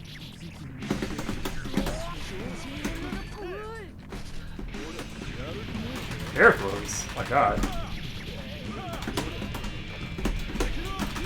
Oh, conversions. JPs.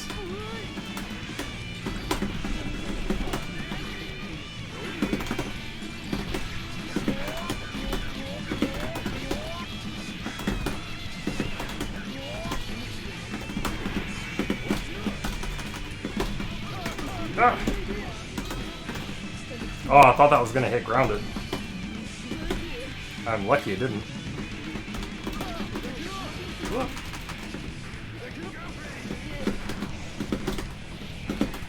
Hey. Oh. Very GG's to Jason. I'm sure that we'll play more here in a sec. I guess let me run it back to, I think Mythic is the person who's next. I guess we could check and see, fast forward a little bit, see how the match is going. Mythic and Tyler. Ooh, oh, now we got a challenger. Oh, it's Jason. Jason wants to run back. Let's, you know what, let's go ahead and do one more. We'll do another one with Jason. Mythic Tyler, if one of you do want to hop in after this one. Mythic especially. But I know how it is. Sometimes it's like, let me get one more.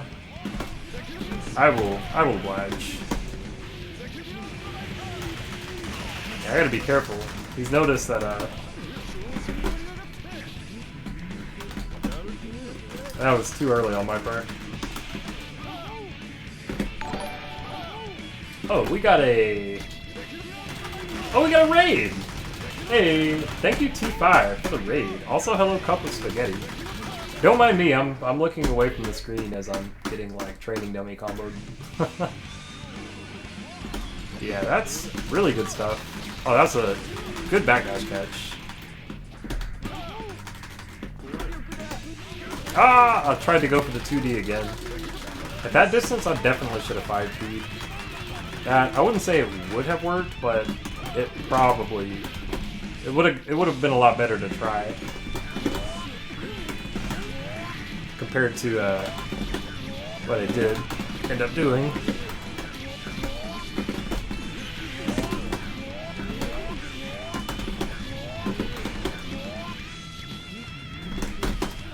Oh, that was a good jump.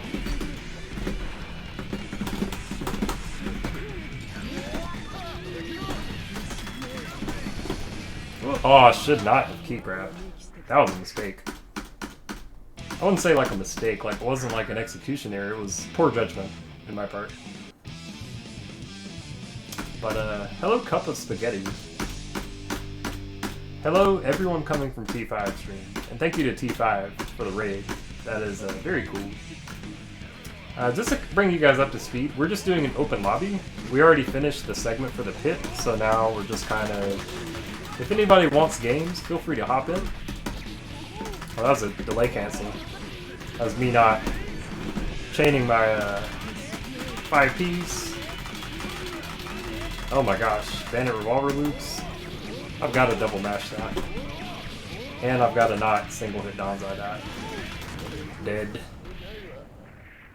But yeah. Let's go ahead and see what we can do. Neutral jumps.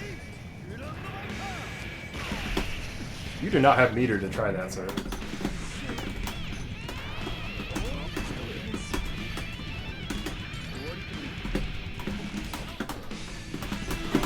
Ah, missed the confirm. Tragic.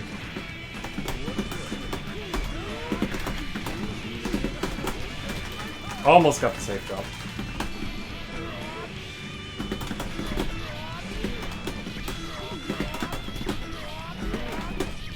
Gotta cut that one a little short.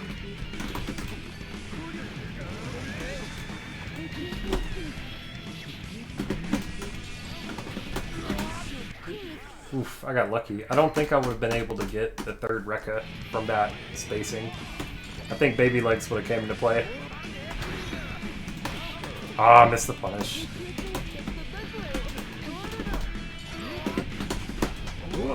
Oh! Me walking. Jeez, that hurts. I figured that starter would parade a little bit more.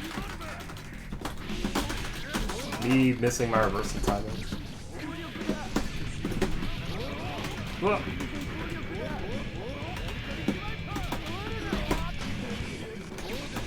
Ah. Alright, I thought that was going to be a tick throw, and it wasn't. Alright. Oh, Mythic already left. Well, GG's to Jason. Let me get one in with Tyler. I guess we'll just go back to the rotation. Oh, Jason didn't want to stick around. Oh no. Well, that's a shame. But if you are watching, Jason, good games. Always a pleasure. Good to get a couple of quick matches in.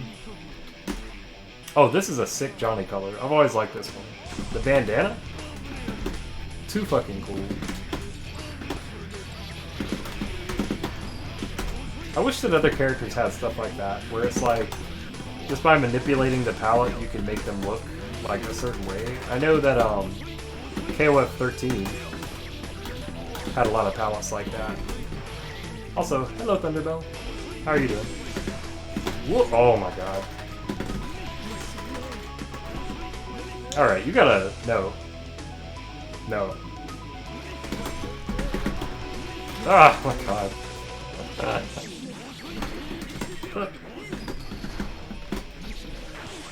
Okay. Whiffed.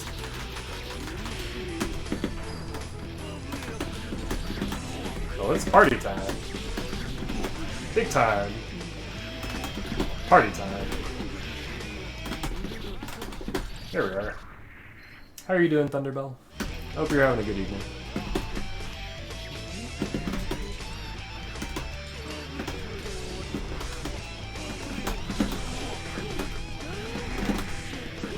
This should be a pretty decent chunk of damage. Ooh, oh, it's just out of range. Oh. That's not what I wanted. That's not what I wanted at all.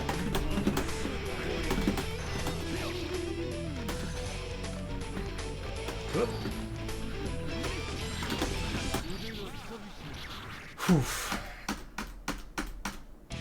Yeah, like I was saying a little earlier to anybody who just joined, this is an open lobby, so if you want to join, feel free. It's not passworded, not private or anything like that. You can just find it in the lobby list and just come on in here. These hands are rated E for everyone, so...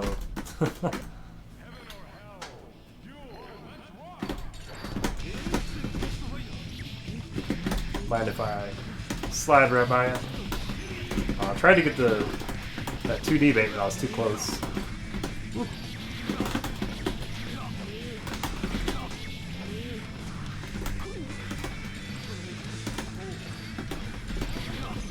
That'll combo after counter hit 2H. GG's, Jason. Have a good one. Thank you for tuning in and stopping by and all that good stuff. Oh, that was going to be a weird confirm. didn't quite work out for us. I may have been able to 6P that, I think if I was a little earlier on it.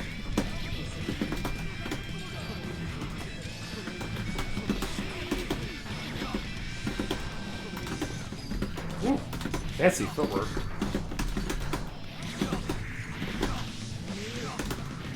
Ah, just Johnny things. Whoop.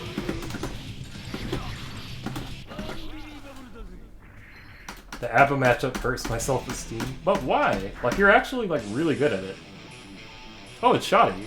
Let's get in a match with Shoddy. GG's to Tyler. I'm sure we'll play more in a second. See, I think that is a common misconception about ABBA. People say they made one mistake. If she's in the mode, like, you have to make a mistake for her to even get to that point. So at bare minimum, it's going to take 2. Which, if you think of it in terms like that, other characters can kill you in 2 combos. But, whoop! Thunderbill! Coming in clutch with the tier 1 gift sub. Me getting dizzy. Shoddy, my opponent is who got that gift sub. So congrats, and also, in a moment, GG's to Shoddy.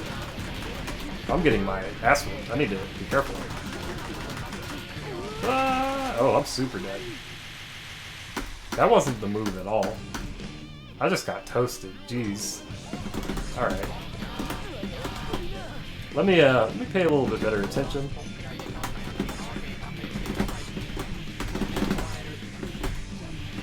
I don't think I could get... Oh, I can get the full 3 if I FRC. Shoutouts to heavy characters being heavy. That's gonna be a transform. We definitely won't be able to kill. His guts is too high. Oof.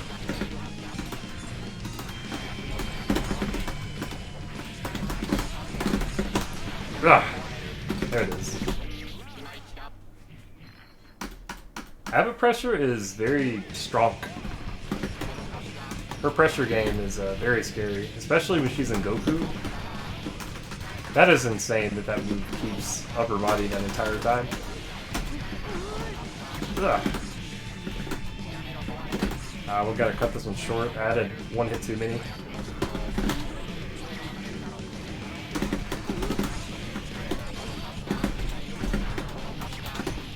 Oh, I actually got the confirm. Let's go.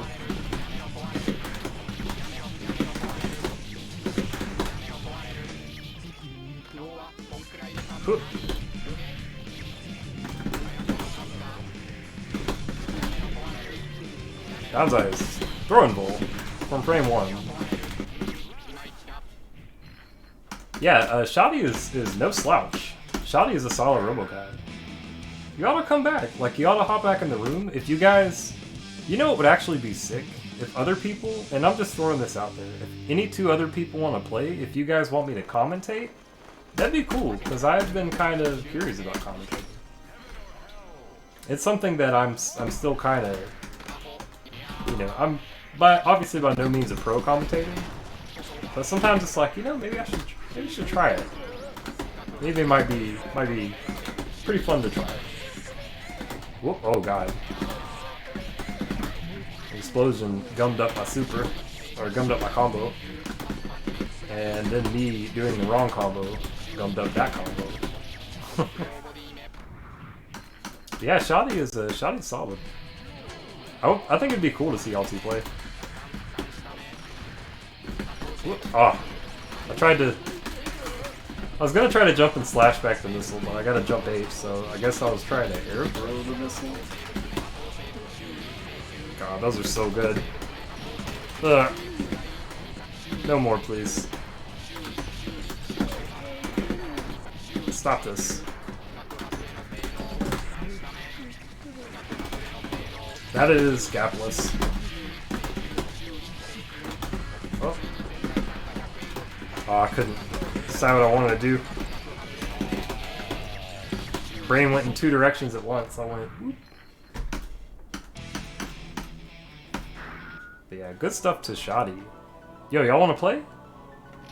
Or, Jason, did you want to play me or did you want to play Shoddy? If you want to play Shoddy, I will actually spectate. Because I think that'd be cool to see. Oh, Shotty wants to... Shotty, do you want to play one more? Oh, Shadow Fox, come on in here. Get on. This is a 8-person room. So, I guess I'll play Shotty one more time just because they challenged me. I don't know if they're in the chat, so I don't know.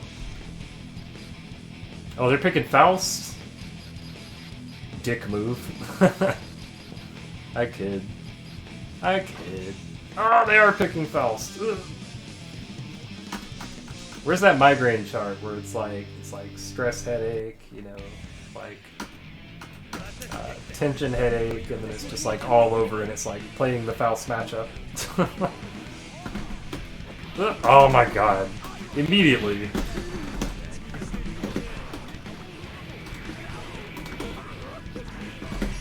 Oh, I tried to. I don't know what that was. I think I tried to IED. It was sloppy, so I got a backdash. Yep, it's knockdown. Me not teching. Me hitting buttons. That fucking traded. That 5K was nutty. Okay, now we're doing stuff. Hitbox things. That was a fun combo to do. Sometimes you can combo into and out of bombs, and it feels really sick when you do it. It's just fun. That's gonna be knocked down. Instant air throw. Let's fucking go.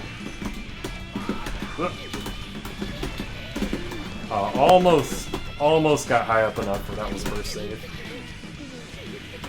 RNG being a fickle mistress. Donut is not a choice anti-air for Faust, unfortunately.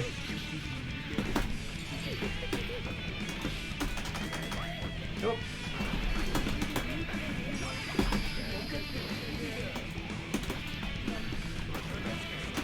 Anti-air Goldbergs, there it is. Oh my god. Not like this. That was a interesting RC.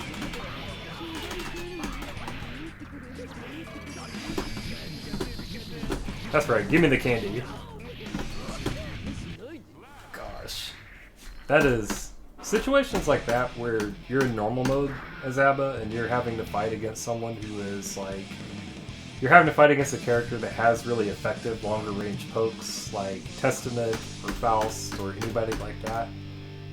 It is a struggle. You just don't have shit that goes that far, that quickly. So a lot of times you just have to kind of hold that and just block. Wait for like a really big opening. That was nuts. Like, bro. Bro. What am I watching? What is this?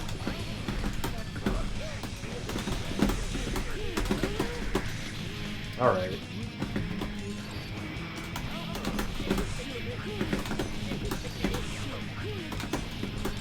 That'll be a little damage. A little bit,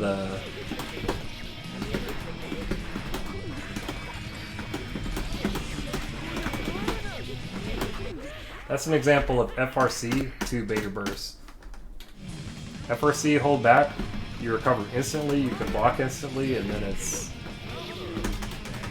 all she wrote. Oh, whoa. I think I just got hit by like the back of a Faust's like thigh or something. Ah, missed it. If I could get loops off that situation, it would make me feel so much better. At least I'm tiny enough that sometimes chop goes over me. If I'm very close.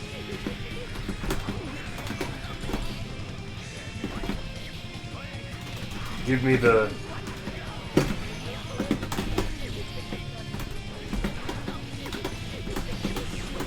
Give me the churro. I want the churro. Real talk, churros would actually be kind of good right now because I'm a little hungry. I had those Reese's earlier and they were a snack, but they were not a Alright, let me get one in with Oh, thank you for the follow, Scary Busey. That is a godlike name. Also, GG Shoddy. Good stuff. But thank you for the follow, Scary Busey. That is just, all I can picture is, you know exactly the Gary Busey face that I'm picturing. It's the Gary Busey face. So, that's pretty funny. Alright. Me and Shadow Fox. Whoa! What in the world is happening with this connection?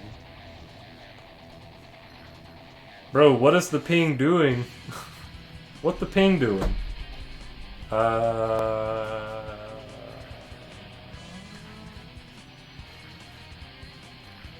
do want to ask Shadow Fox, is there a chance maybe you forgot to plug the cable back in? I know I'm not on Wi-Fi at the moment because I can see it in the in my system tray. That's nutty. Here, let's let me IK you or something. Well, okay, I think we actually just got booted. It looks like we just got the DC. I hope it's not on my end, and I hope the stream didn't just like crash. So, I hope you guys can still see and hear me.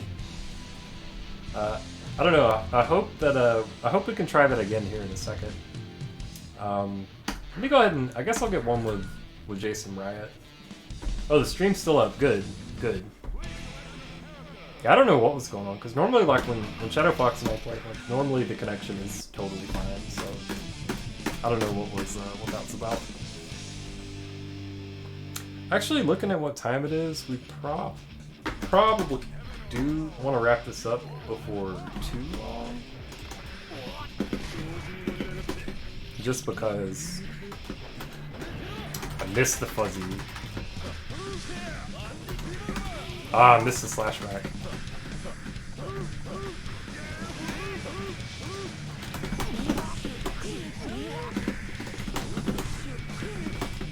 Whoop.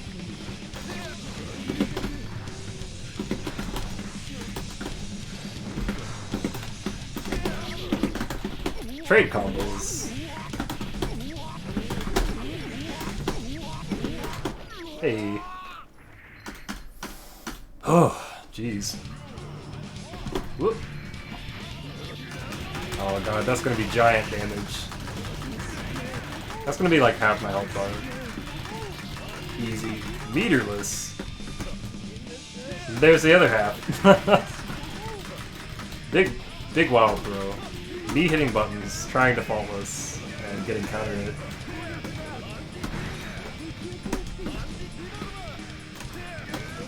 No, well now I'm dead. Jeez. That's gonna be a big yike for me. Yikes on bikes. Hey.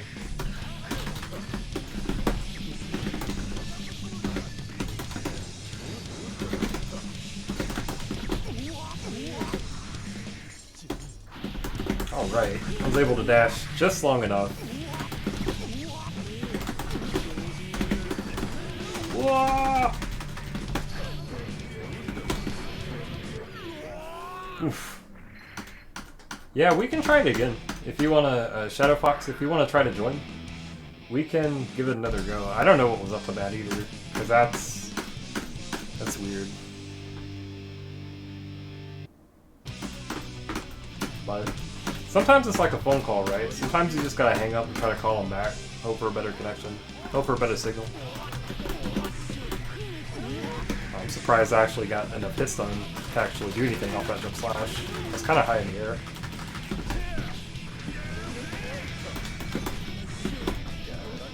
Ooh.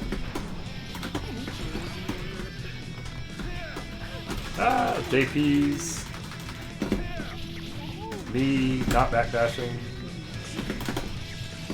Alright. Me not hitting my shit. Oh, okay. Oh, hesitated. Well, now I'm dead. That was a nice slashback there. Slashback the last hit of the projectile, not the flip kick itself. To anybody watching, I don't recommend slashbacking the flip kick itself. And if you try it and it works, you'll find out why.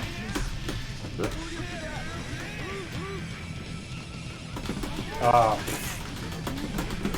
Input arrows.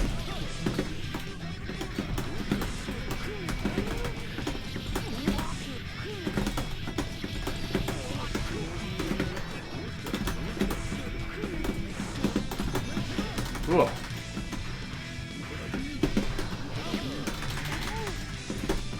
Oh, I couldn't get it out in time.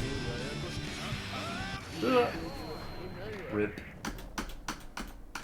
It's still funny to me when people used to say that this matchup was, well, you know what, never mind. I'm not gonna talk about matchups. I don't wanna go down that road. People have opinions and then things will happen, so I guess we'll just go ahead and try to run it back again. Whoop. Oh, that was a good punish. Oh.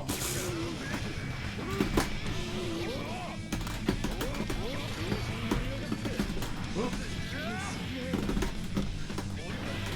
DPs. Oh my god, me just getting countered, trying to do things, getting killed for it.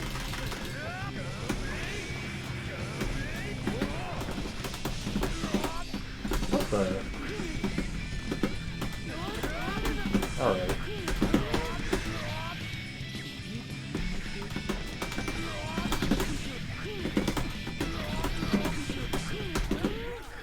Jeez.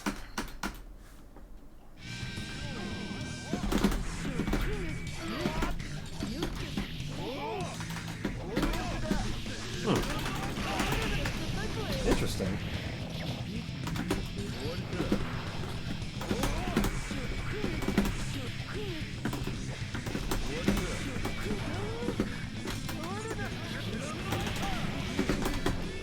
Oh, whoa, that was a good dash under. That was a very nice dash under 5K.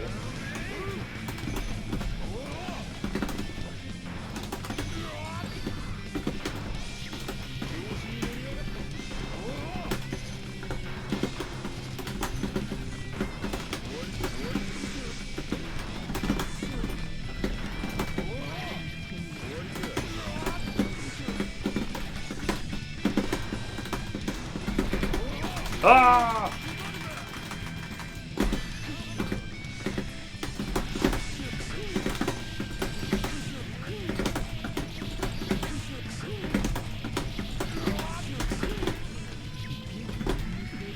Oh.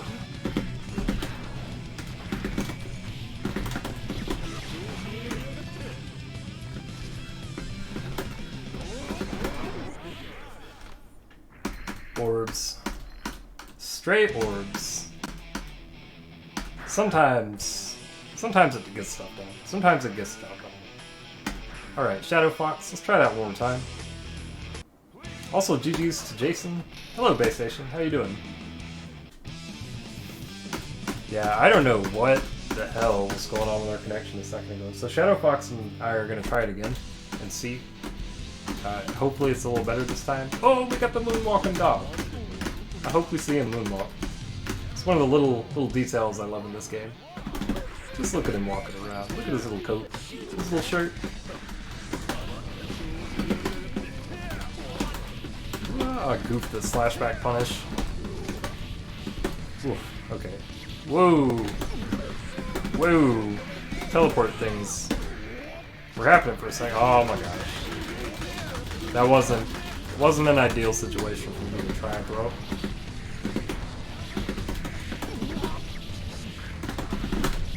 This might work. Yeah.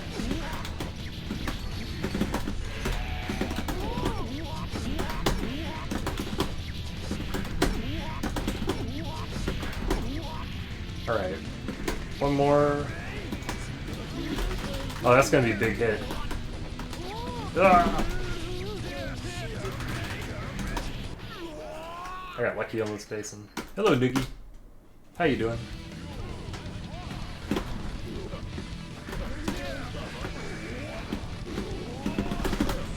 Oh, good spacing.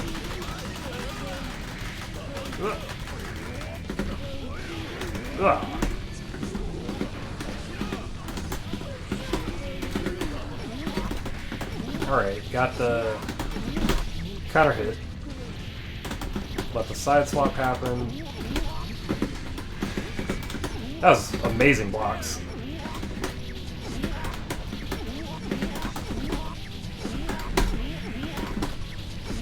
Give me the dizzy. I want it to happen. I want it to be real.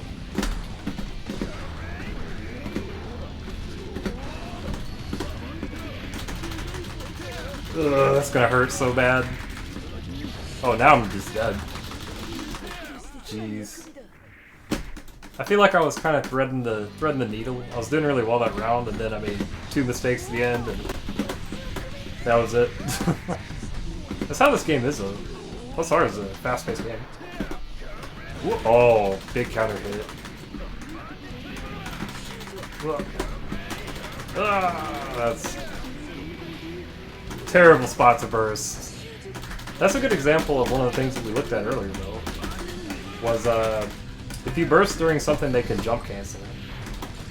Because you guys saw what happened. Oh, that was a kind of a sus moment for me to try to go for that tick throw.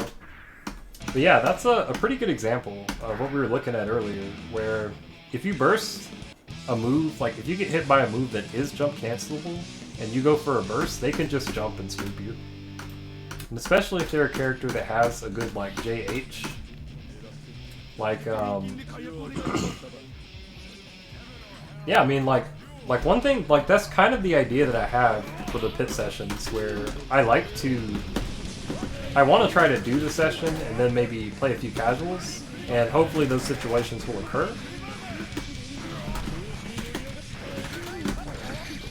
Oh. I would really love that punish. Oh, whoa! Okay, well, my execution is just super fucking up right now.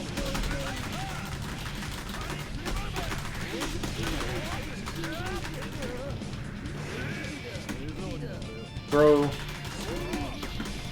Oh wow, I got the combo. Whee!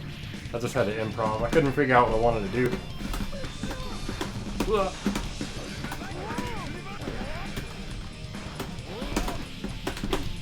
Two slash the goat.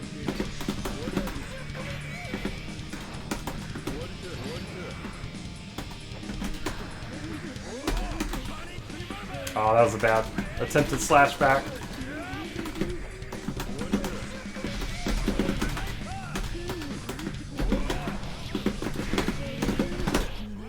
I couldn't super in time. I wanted to. I tried. But yeah, like, I'm kind of glad that we're seeing some good examples of the stuff that we talked about. Because it's like, I like that we can kind of be like, this is how these things, like how these concepts work, and this is an explanation of them. And here's how they look in like a real match type of setting. Ooh. That's gonna be knockdown. That's gonna be another one. That's gonna be it. Ugh. Can't jump over him like that. I gotta be careful about my cross-ups on Haas. But yeah, GG's to Shadow Fox. I guess, I know we're a little out of order, so I do just want to ask, is there anybody who wants to go next? If not, I will probably challenge... Oh, well, I guess Shoddy and Tyler can't talk right now because they're playing. But I'll tell you what, we'll stick around. I think the person that I played least recently is Tyler, so we'll wait and see if they want to get a game in. And if they don't, then I'll just move on to... We'll try to get back in order. But yeah, I'm pretty glad that we've been able to see... Because like some of the situations are a little less rare. Like being able to cancel like FRC. Because in order for that to happen, they have to burst something that you can FRC. So we got kind of lucky that we got to see that situation, because it's one of the less common ones, just because it depends a lot more on where they burst. But yeah, guys, for anybody who joined from the raid, or anybody who wasn't around, who's only been sticking around just for the, like, if you've only seen the casual sessions that we're doing right now, if you're curious, if you want to check the start of the stream for today, starting at 8 p.m., we actually did a session for the pit where we talked about burst, we talked about how to bait burst, how to, you know, places where you kind of should versus shouldn't really consider bursting. We just kind of took like kind of a deep dive into burst as a mechanic and trying to how to get like a better read on when your opponent might burst and when they won't. I feel like baiting burst is something that is important in this game, especially at high level, because sometimes that can be the difference between their trump card, their like escape plan working versus it not, and you sealing the round, the match, or the set, or the tournament. So, all right, Tyler, I don't know if you're still in the chat, but I did want to ask. I believe you were next in line. If you wanted to play, just let me know. Actually, you know what? It is your turn to play. I'll just go ahead and challenge you. There we are. So, back for the Johnny action. The Zombie Bandit Johnny. Color palette, hopefully. That's such a sick palette. Like, just look at it. It looks like a zombie desperado or something. That's like too cool. Alright. Ooh. Me mistiming things.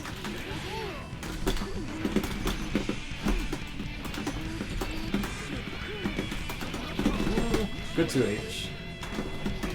Oh, almost got it.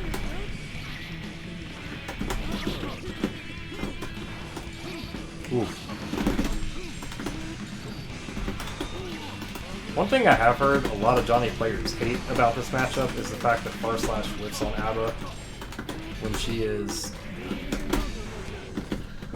at range, or if she's crouching is what it is. If she's crouching, it'll just totally go over her head like we saw just now. This is pretty unfortunate. Ooh, nice divine transport there. Ugh. Good blocks.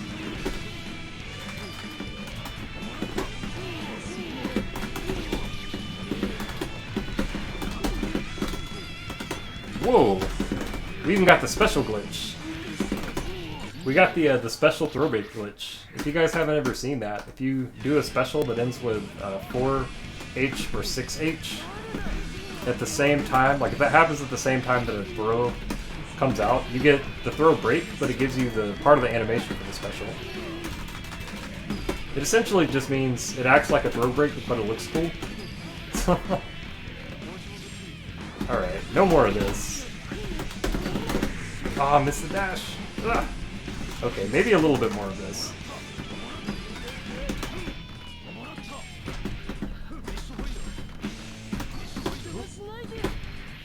Mind if I slide on by?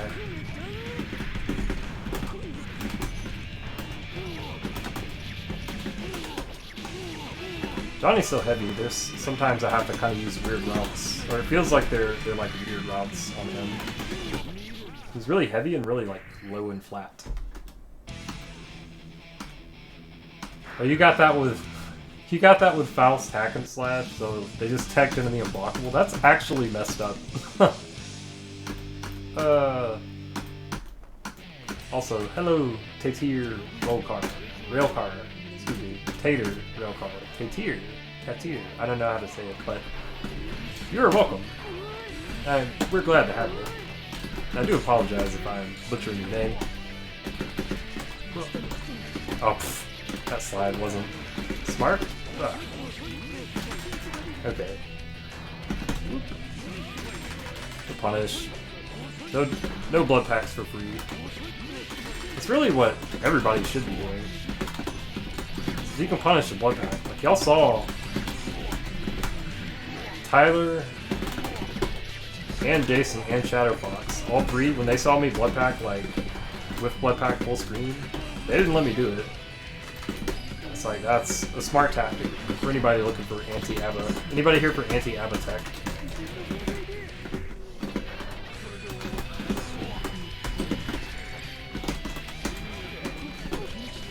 Okay. Oh, I couldn't get it out in time.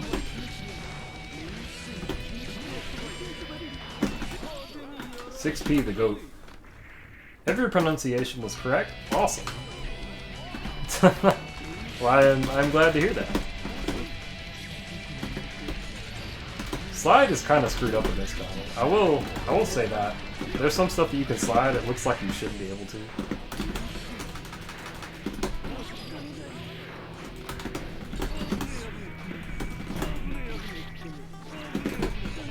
Whoa, whoa.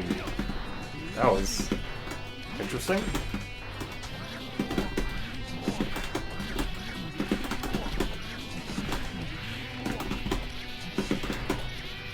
That's some good damage.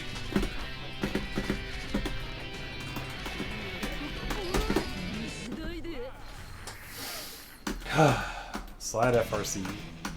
I've gotten to where I play around with Slide FRC a little bit more these days, which is pretty cool because it's a lot of fun to use, honestly. It's kind of neat how even after you hit the FRC, you kind of like skirt, like you're idle, you know, but you still kind of keep some of that momentum. You just slide on over to him. Hello, Safri. No, this is we just did an educational segment called The Pit, where we just looked at bursts and we talked about how they worked, and we talked about how to kind of get better at like baiting your opponent's bursts and that kind of stuff. And now we're just doing open lobby casuals. So I think we're probably going to do these for another, probably like 10 or 12 minutes, and then I probably need to wrap it up for the night. That was a good DP.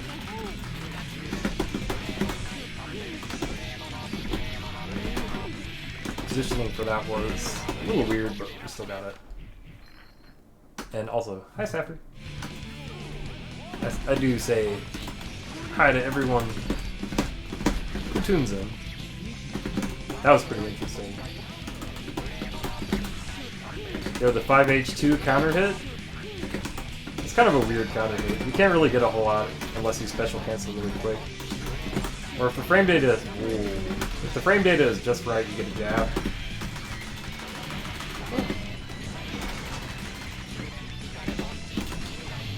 No, no more of this. Please, Mr. Robot Man. Oh my God, it traded. You've got to be. Whoa! Get that horsey out of here.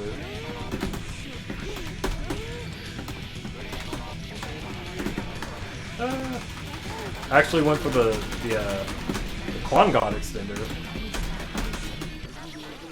Good DP. That was actually smart. Yes, I will definitely be a Frosty. I will come hell or high water. I'm being very careful about avoiding COVID, and I am very, very much so. Ooh, that crossed the wrong way. I am very much so looking forward to going. So I will definitely be there. Woo! What a shake. Free reset. That's going to be some damage.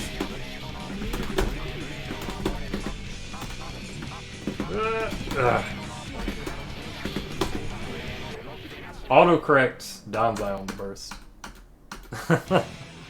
You'll try to not sneeze on me. Please don't.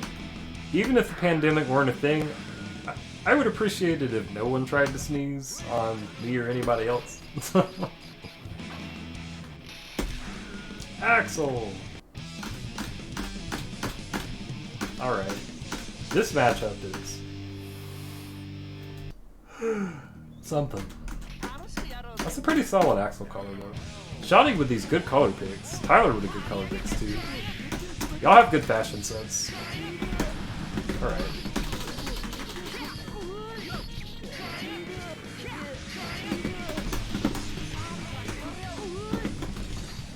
Oh. I see.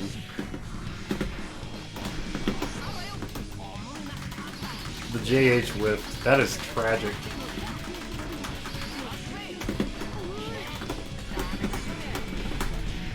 Hey.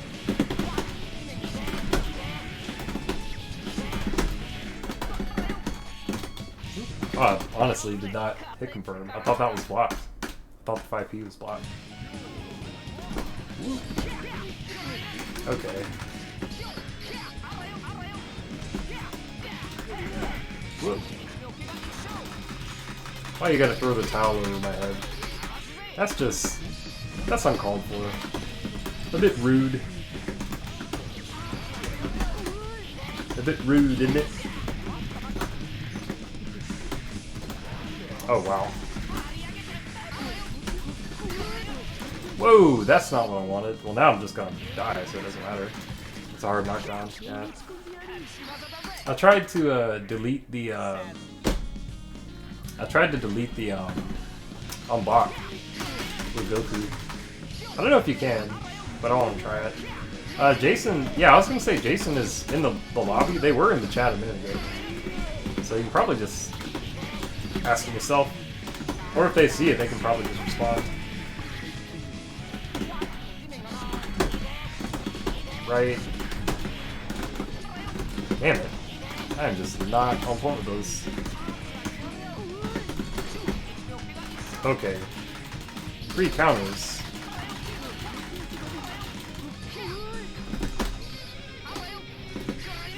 I tried to jump it. That's too slow. Ugh.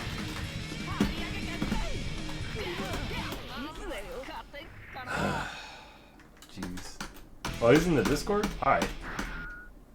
That is what is up. GG's to Shoddy. Let me get some in with Bay, because Bay and I haven't had a chance to play. Also, that is a solid Axel. You seem to be a person who has subs. You got pocket characters. Your Axel is solid. And your Robo. And your Faust.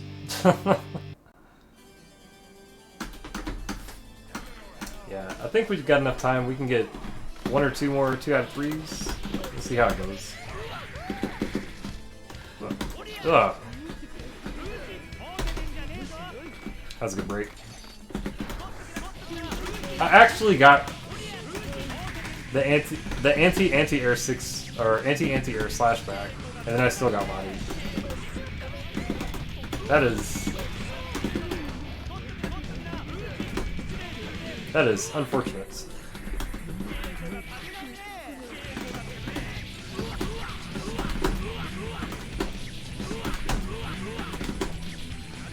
Yeah. Yeesh. Yeah, Axel is tough for ABBA. You always hated this matchup, Zanji. I honestly feel like this might be a bad matchup for Anji. I feel like ABBA gets in a lot of trouble.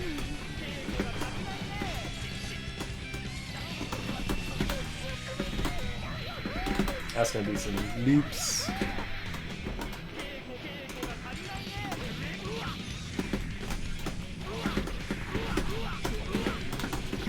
Okay, I don't know what I was thinking there. I was trying to improv a burst bait, and it didn't work. Yeesh. Sometimes you do need to be a little creative with your burst baits. Don't overdo it, because then you run into stuff like what I just did, where I tried to be too fancy with it, and it all just kind of fell apart. And after all that, they didn't burst anyway, so...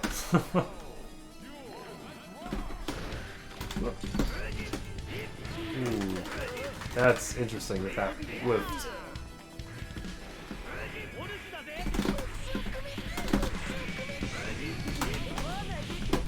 That's one of the biggest problems that Anji has in this matchup. Is 5P puts in work.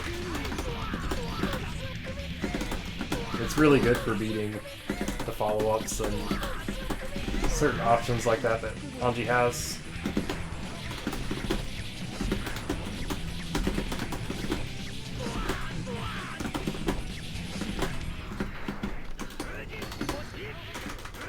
the oh my god, the autocorrect. That autocorrect took me for a ride. I went around the world.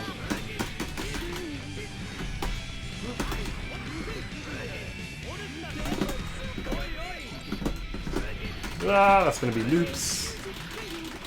Good stuff. Back into the corner. Solid B&B. Decent damage.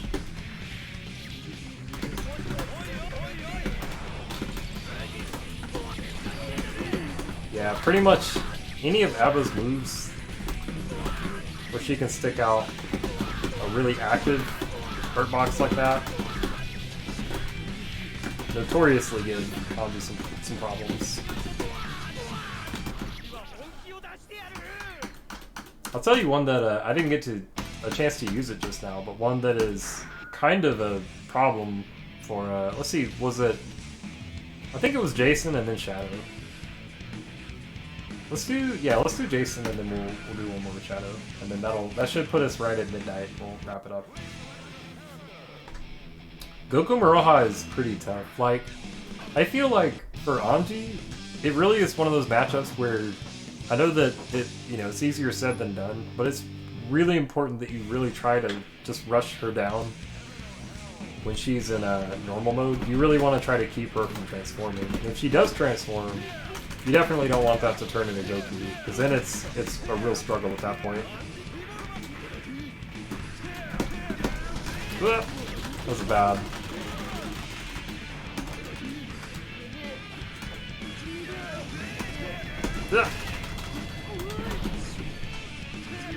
Me sliding into it. Oh!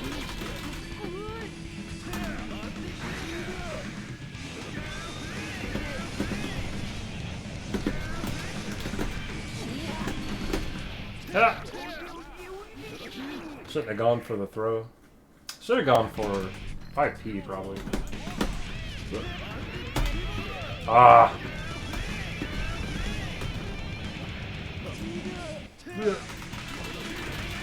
Scoops.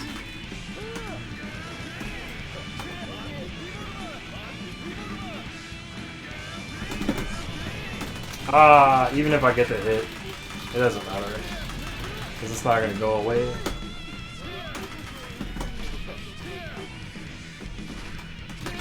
Yeah. Me getting chipped out. That's good stuff. I am definitely starting to get tired. But we'll go ahead and do one more with Jason. And then we'll do a little 2 out of 3 with Shadow Fox. And then we'll wrap it up from there. Hey.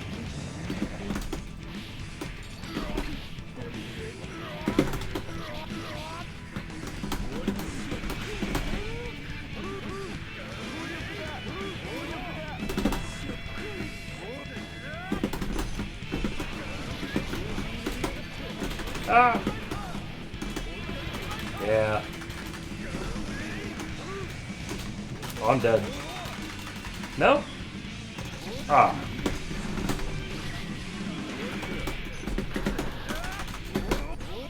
Gotta remember, I need to not approach this character from anywhere like this. It's just not working out for me.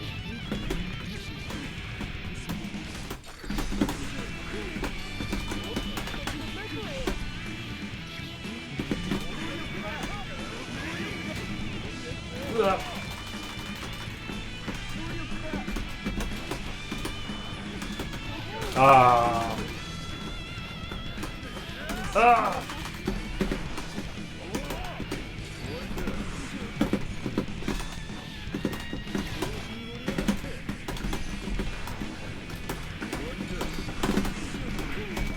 Oh.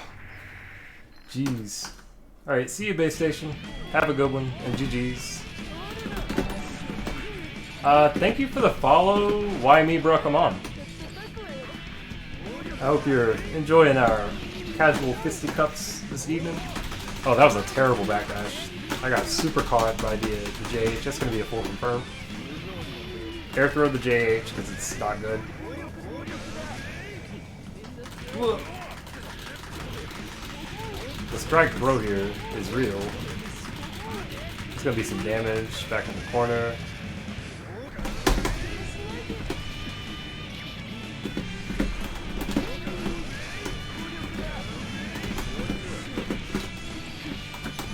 Ah, Soul and his awful hurt box. That's unfortunate.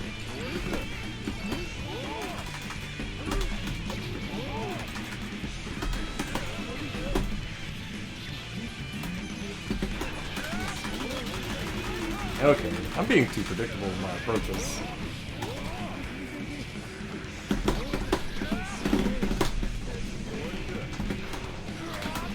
Ah, that's not gonna reach.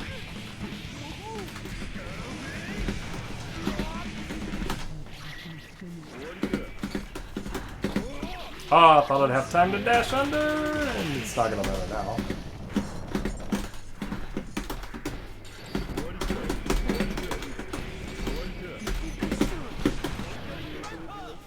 I was trying to bait out the DP. Also, GG's to Shoddy. Thank you for tuning in, and thank you for coming out. Also, thank you to Jason. GG's to you as well. Let me go ahead and get in one last 2 out of 3 with Shadow Fox, and we will go ahead and wrap it up for the evening. Yeah, I just realized I've been streaming for a combined total of 6 hours today. It just kind of flew by, didn't it? It was like 2.5 hours-ish for the tourney, and then we started at 8, and now it's midnight. It's been a long day, but I hope you guys have had a good time. Whoop. I thought I'd get more of those JPs. Whoop. A little too early. Whoa! Whoa! Connection things are happening. Whoop.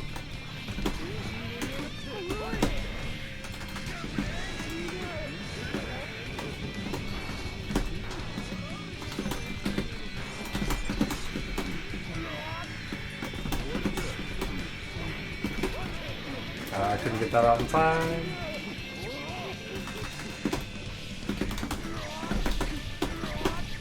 A little bit of health back.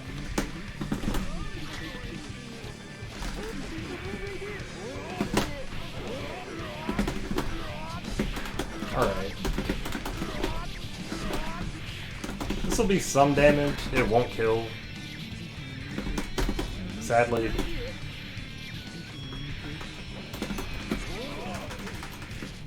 Whoa! Run up JD. Or run up 5D. I respect it. Overhead. Got me.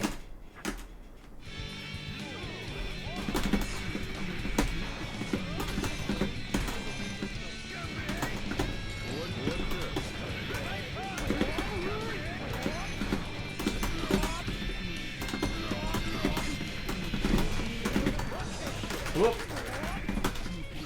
That didn't have the effect that I wanted.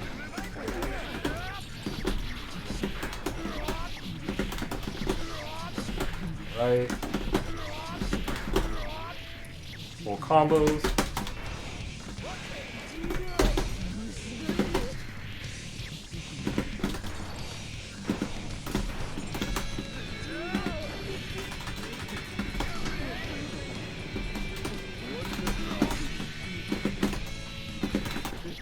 Okay.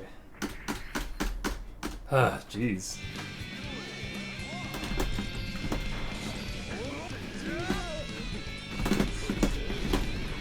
Oh, I thought I could maybe catch a backdash.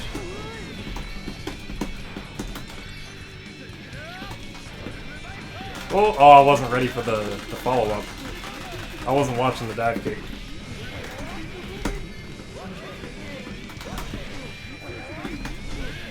Oh, missed my reversal. And now I'm just getting blown up. That's unfortunate. Was that 1 or 2? That's just 1. Okay. Alright, so I think this should be the last one, and then we're gonna exit for the evening. Gotta cut the feed.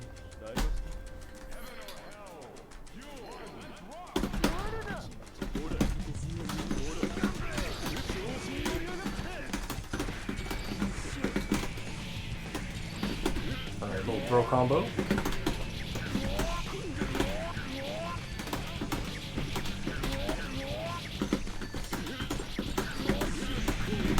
I think that 2K auto-corrected.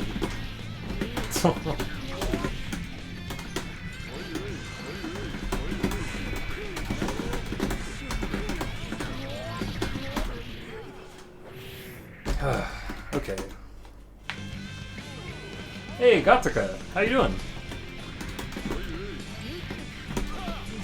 Yeah.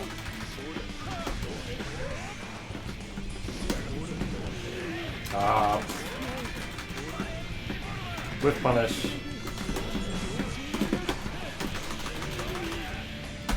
Early rising JP. Me not using force break. Hella tired, party too hard. I'm hella tired because I've been streaming for 6 hours plus today. Jeez. Yeah, I feel like I'm just kind of autopiloting through shit at this point. So.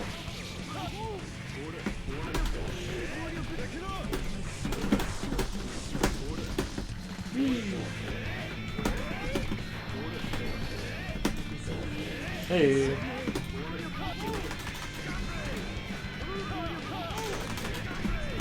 Yeah.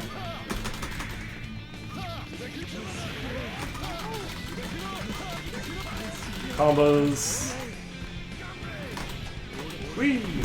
Me not converting.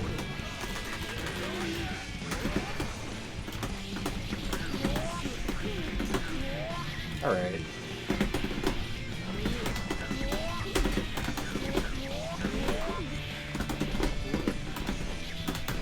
Oh, that was my chance. That was my one chance.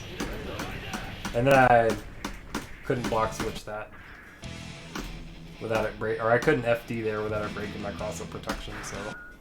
Good stuff to Shadow Fox. Alright guys, I am gonna call it a night, because at this point I am also very tired. But very GG's. Thank you to everybody who came by to get some casual matches in. Thank you to everybody who tuned into the pit earlier this evening. I hope you guys learned a little bit about bursts, when to do them, when not. And, oh, and also when to bait them. We talked about that too. But in any case, we're going to go ahead and cut it here. We will not be back on Thursday because I will be in Chicago for Frosty Faustings. So, to anybody who's going to be at Frosty, I will see you there, hopefully. And, I don't think Jason saw. Oh, you're going to be there, Shadow Fox? Good shit. Okay. Well, I'll see you there. I can't remember if... Here, let me actually just... I don't know if he's still in the chat, so I'm going to just tell him. But yeah, to anybody who's going to be at Frosty, I look forward to seeing you there if you're able to make it. I understand if people are not able to make it, people got to cancel. I mean, it's it's real in these streets right now. To anybody who's going to be there that I haven't met, I look forward to meeting you. And if it's to anyone who I already have met before, I look forward to seeing you again. And yeah, I'm looking forward to some good games. So y'all have a good one, and I'll see you in Chicago.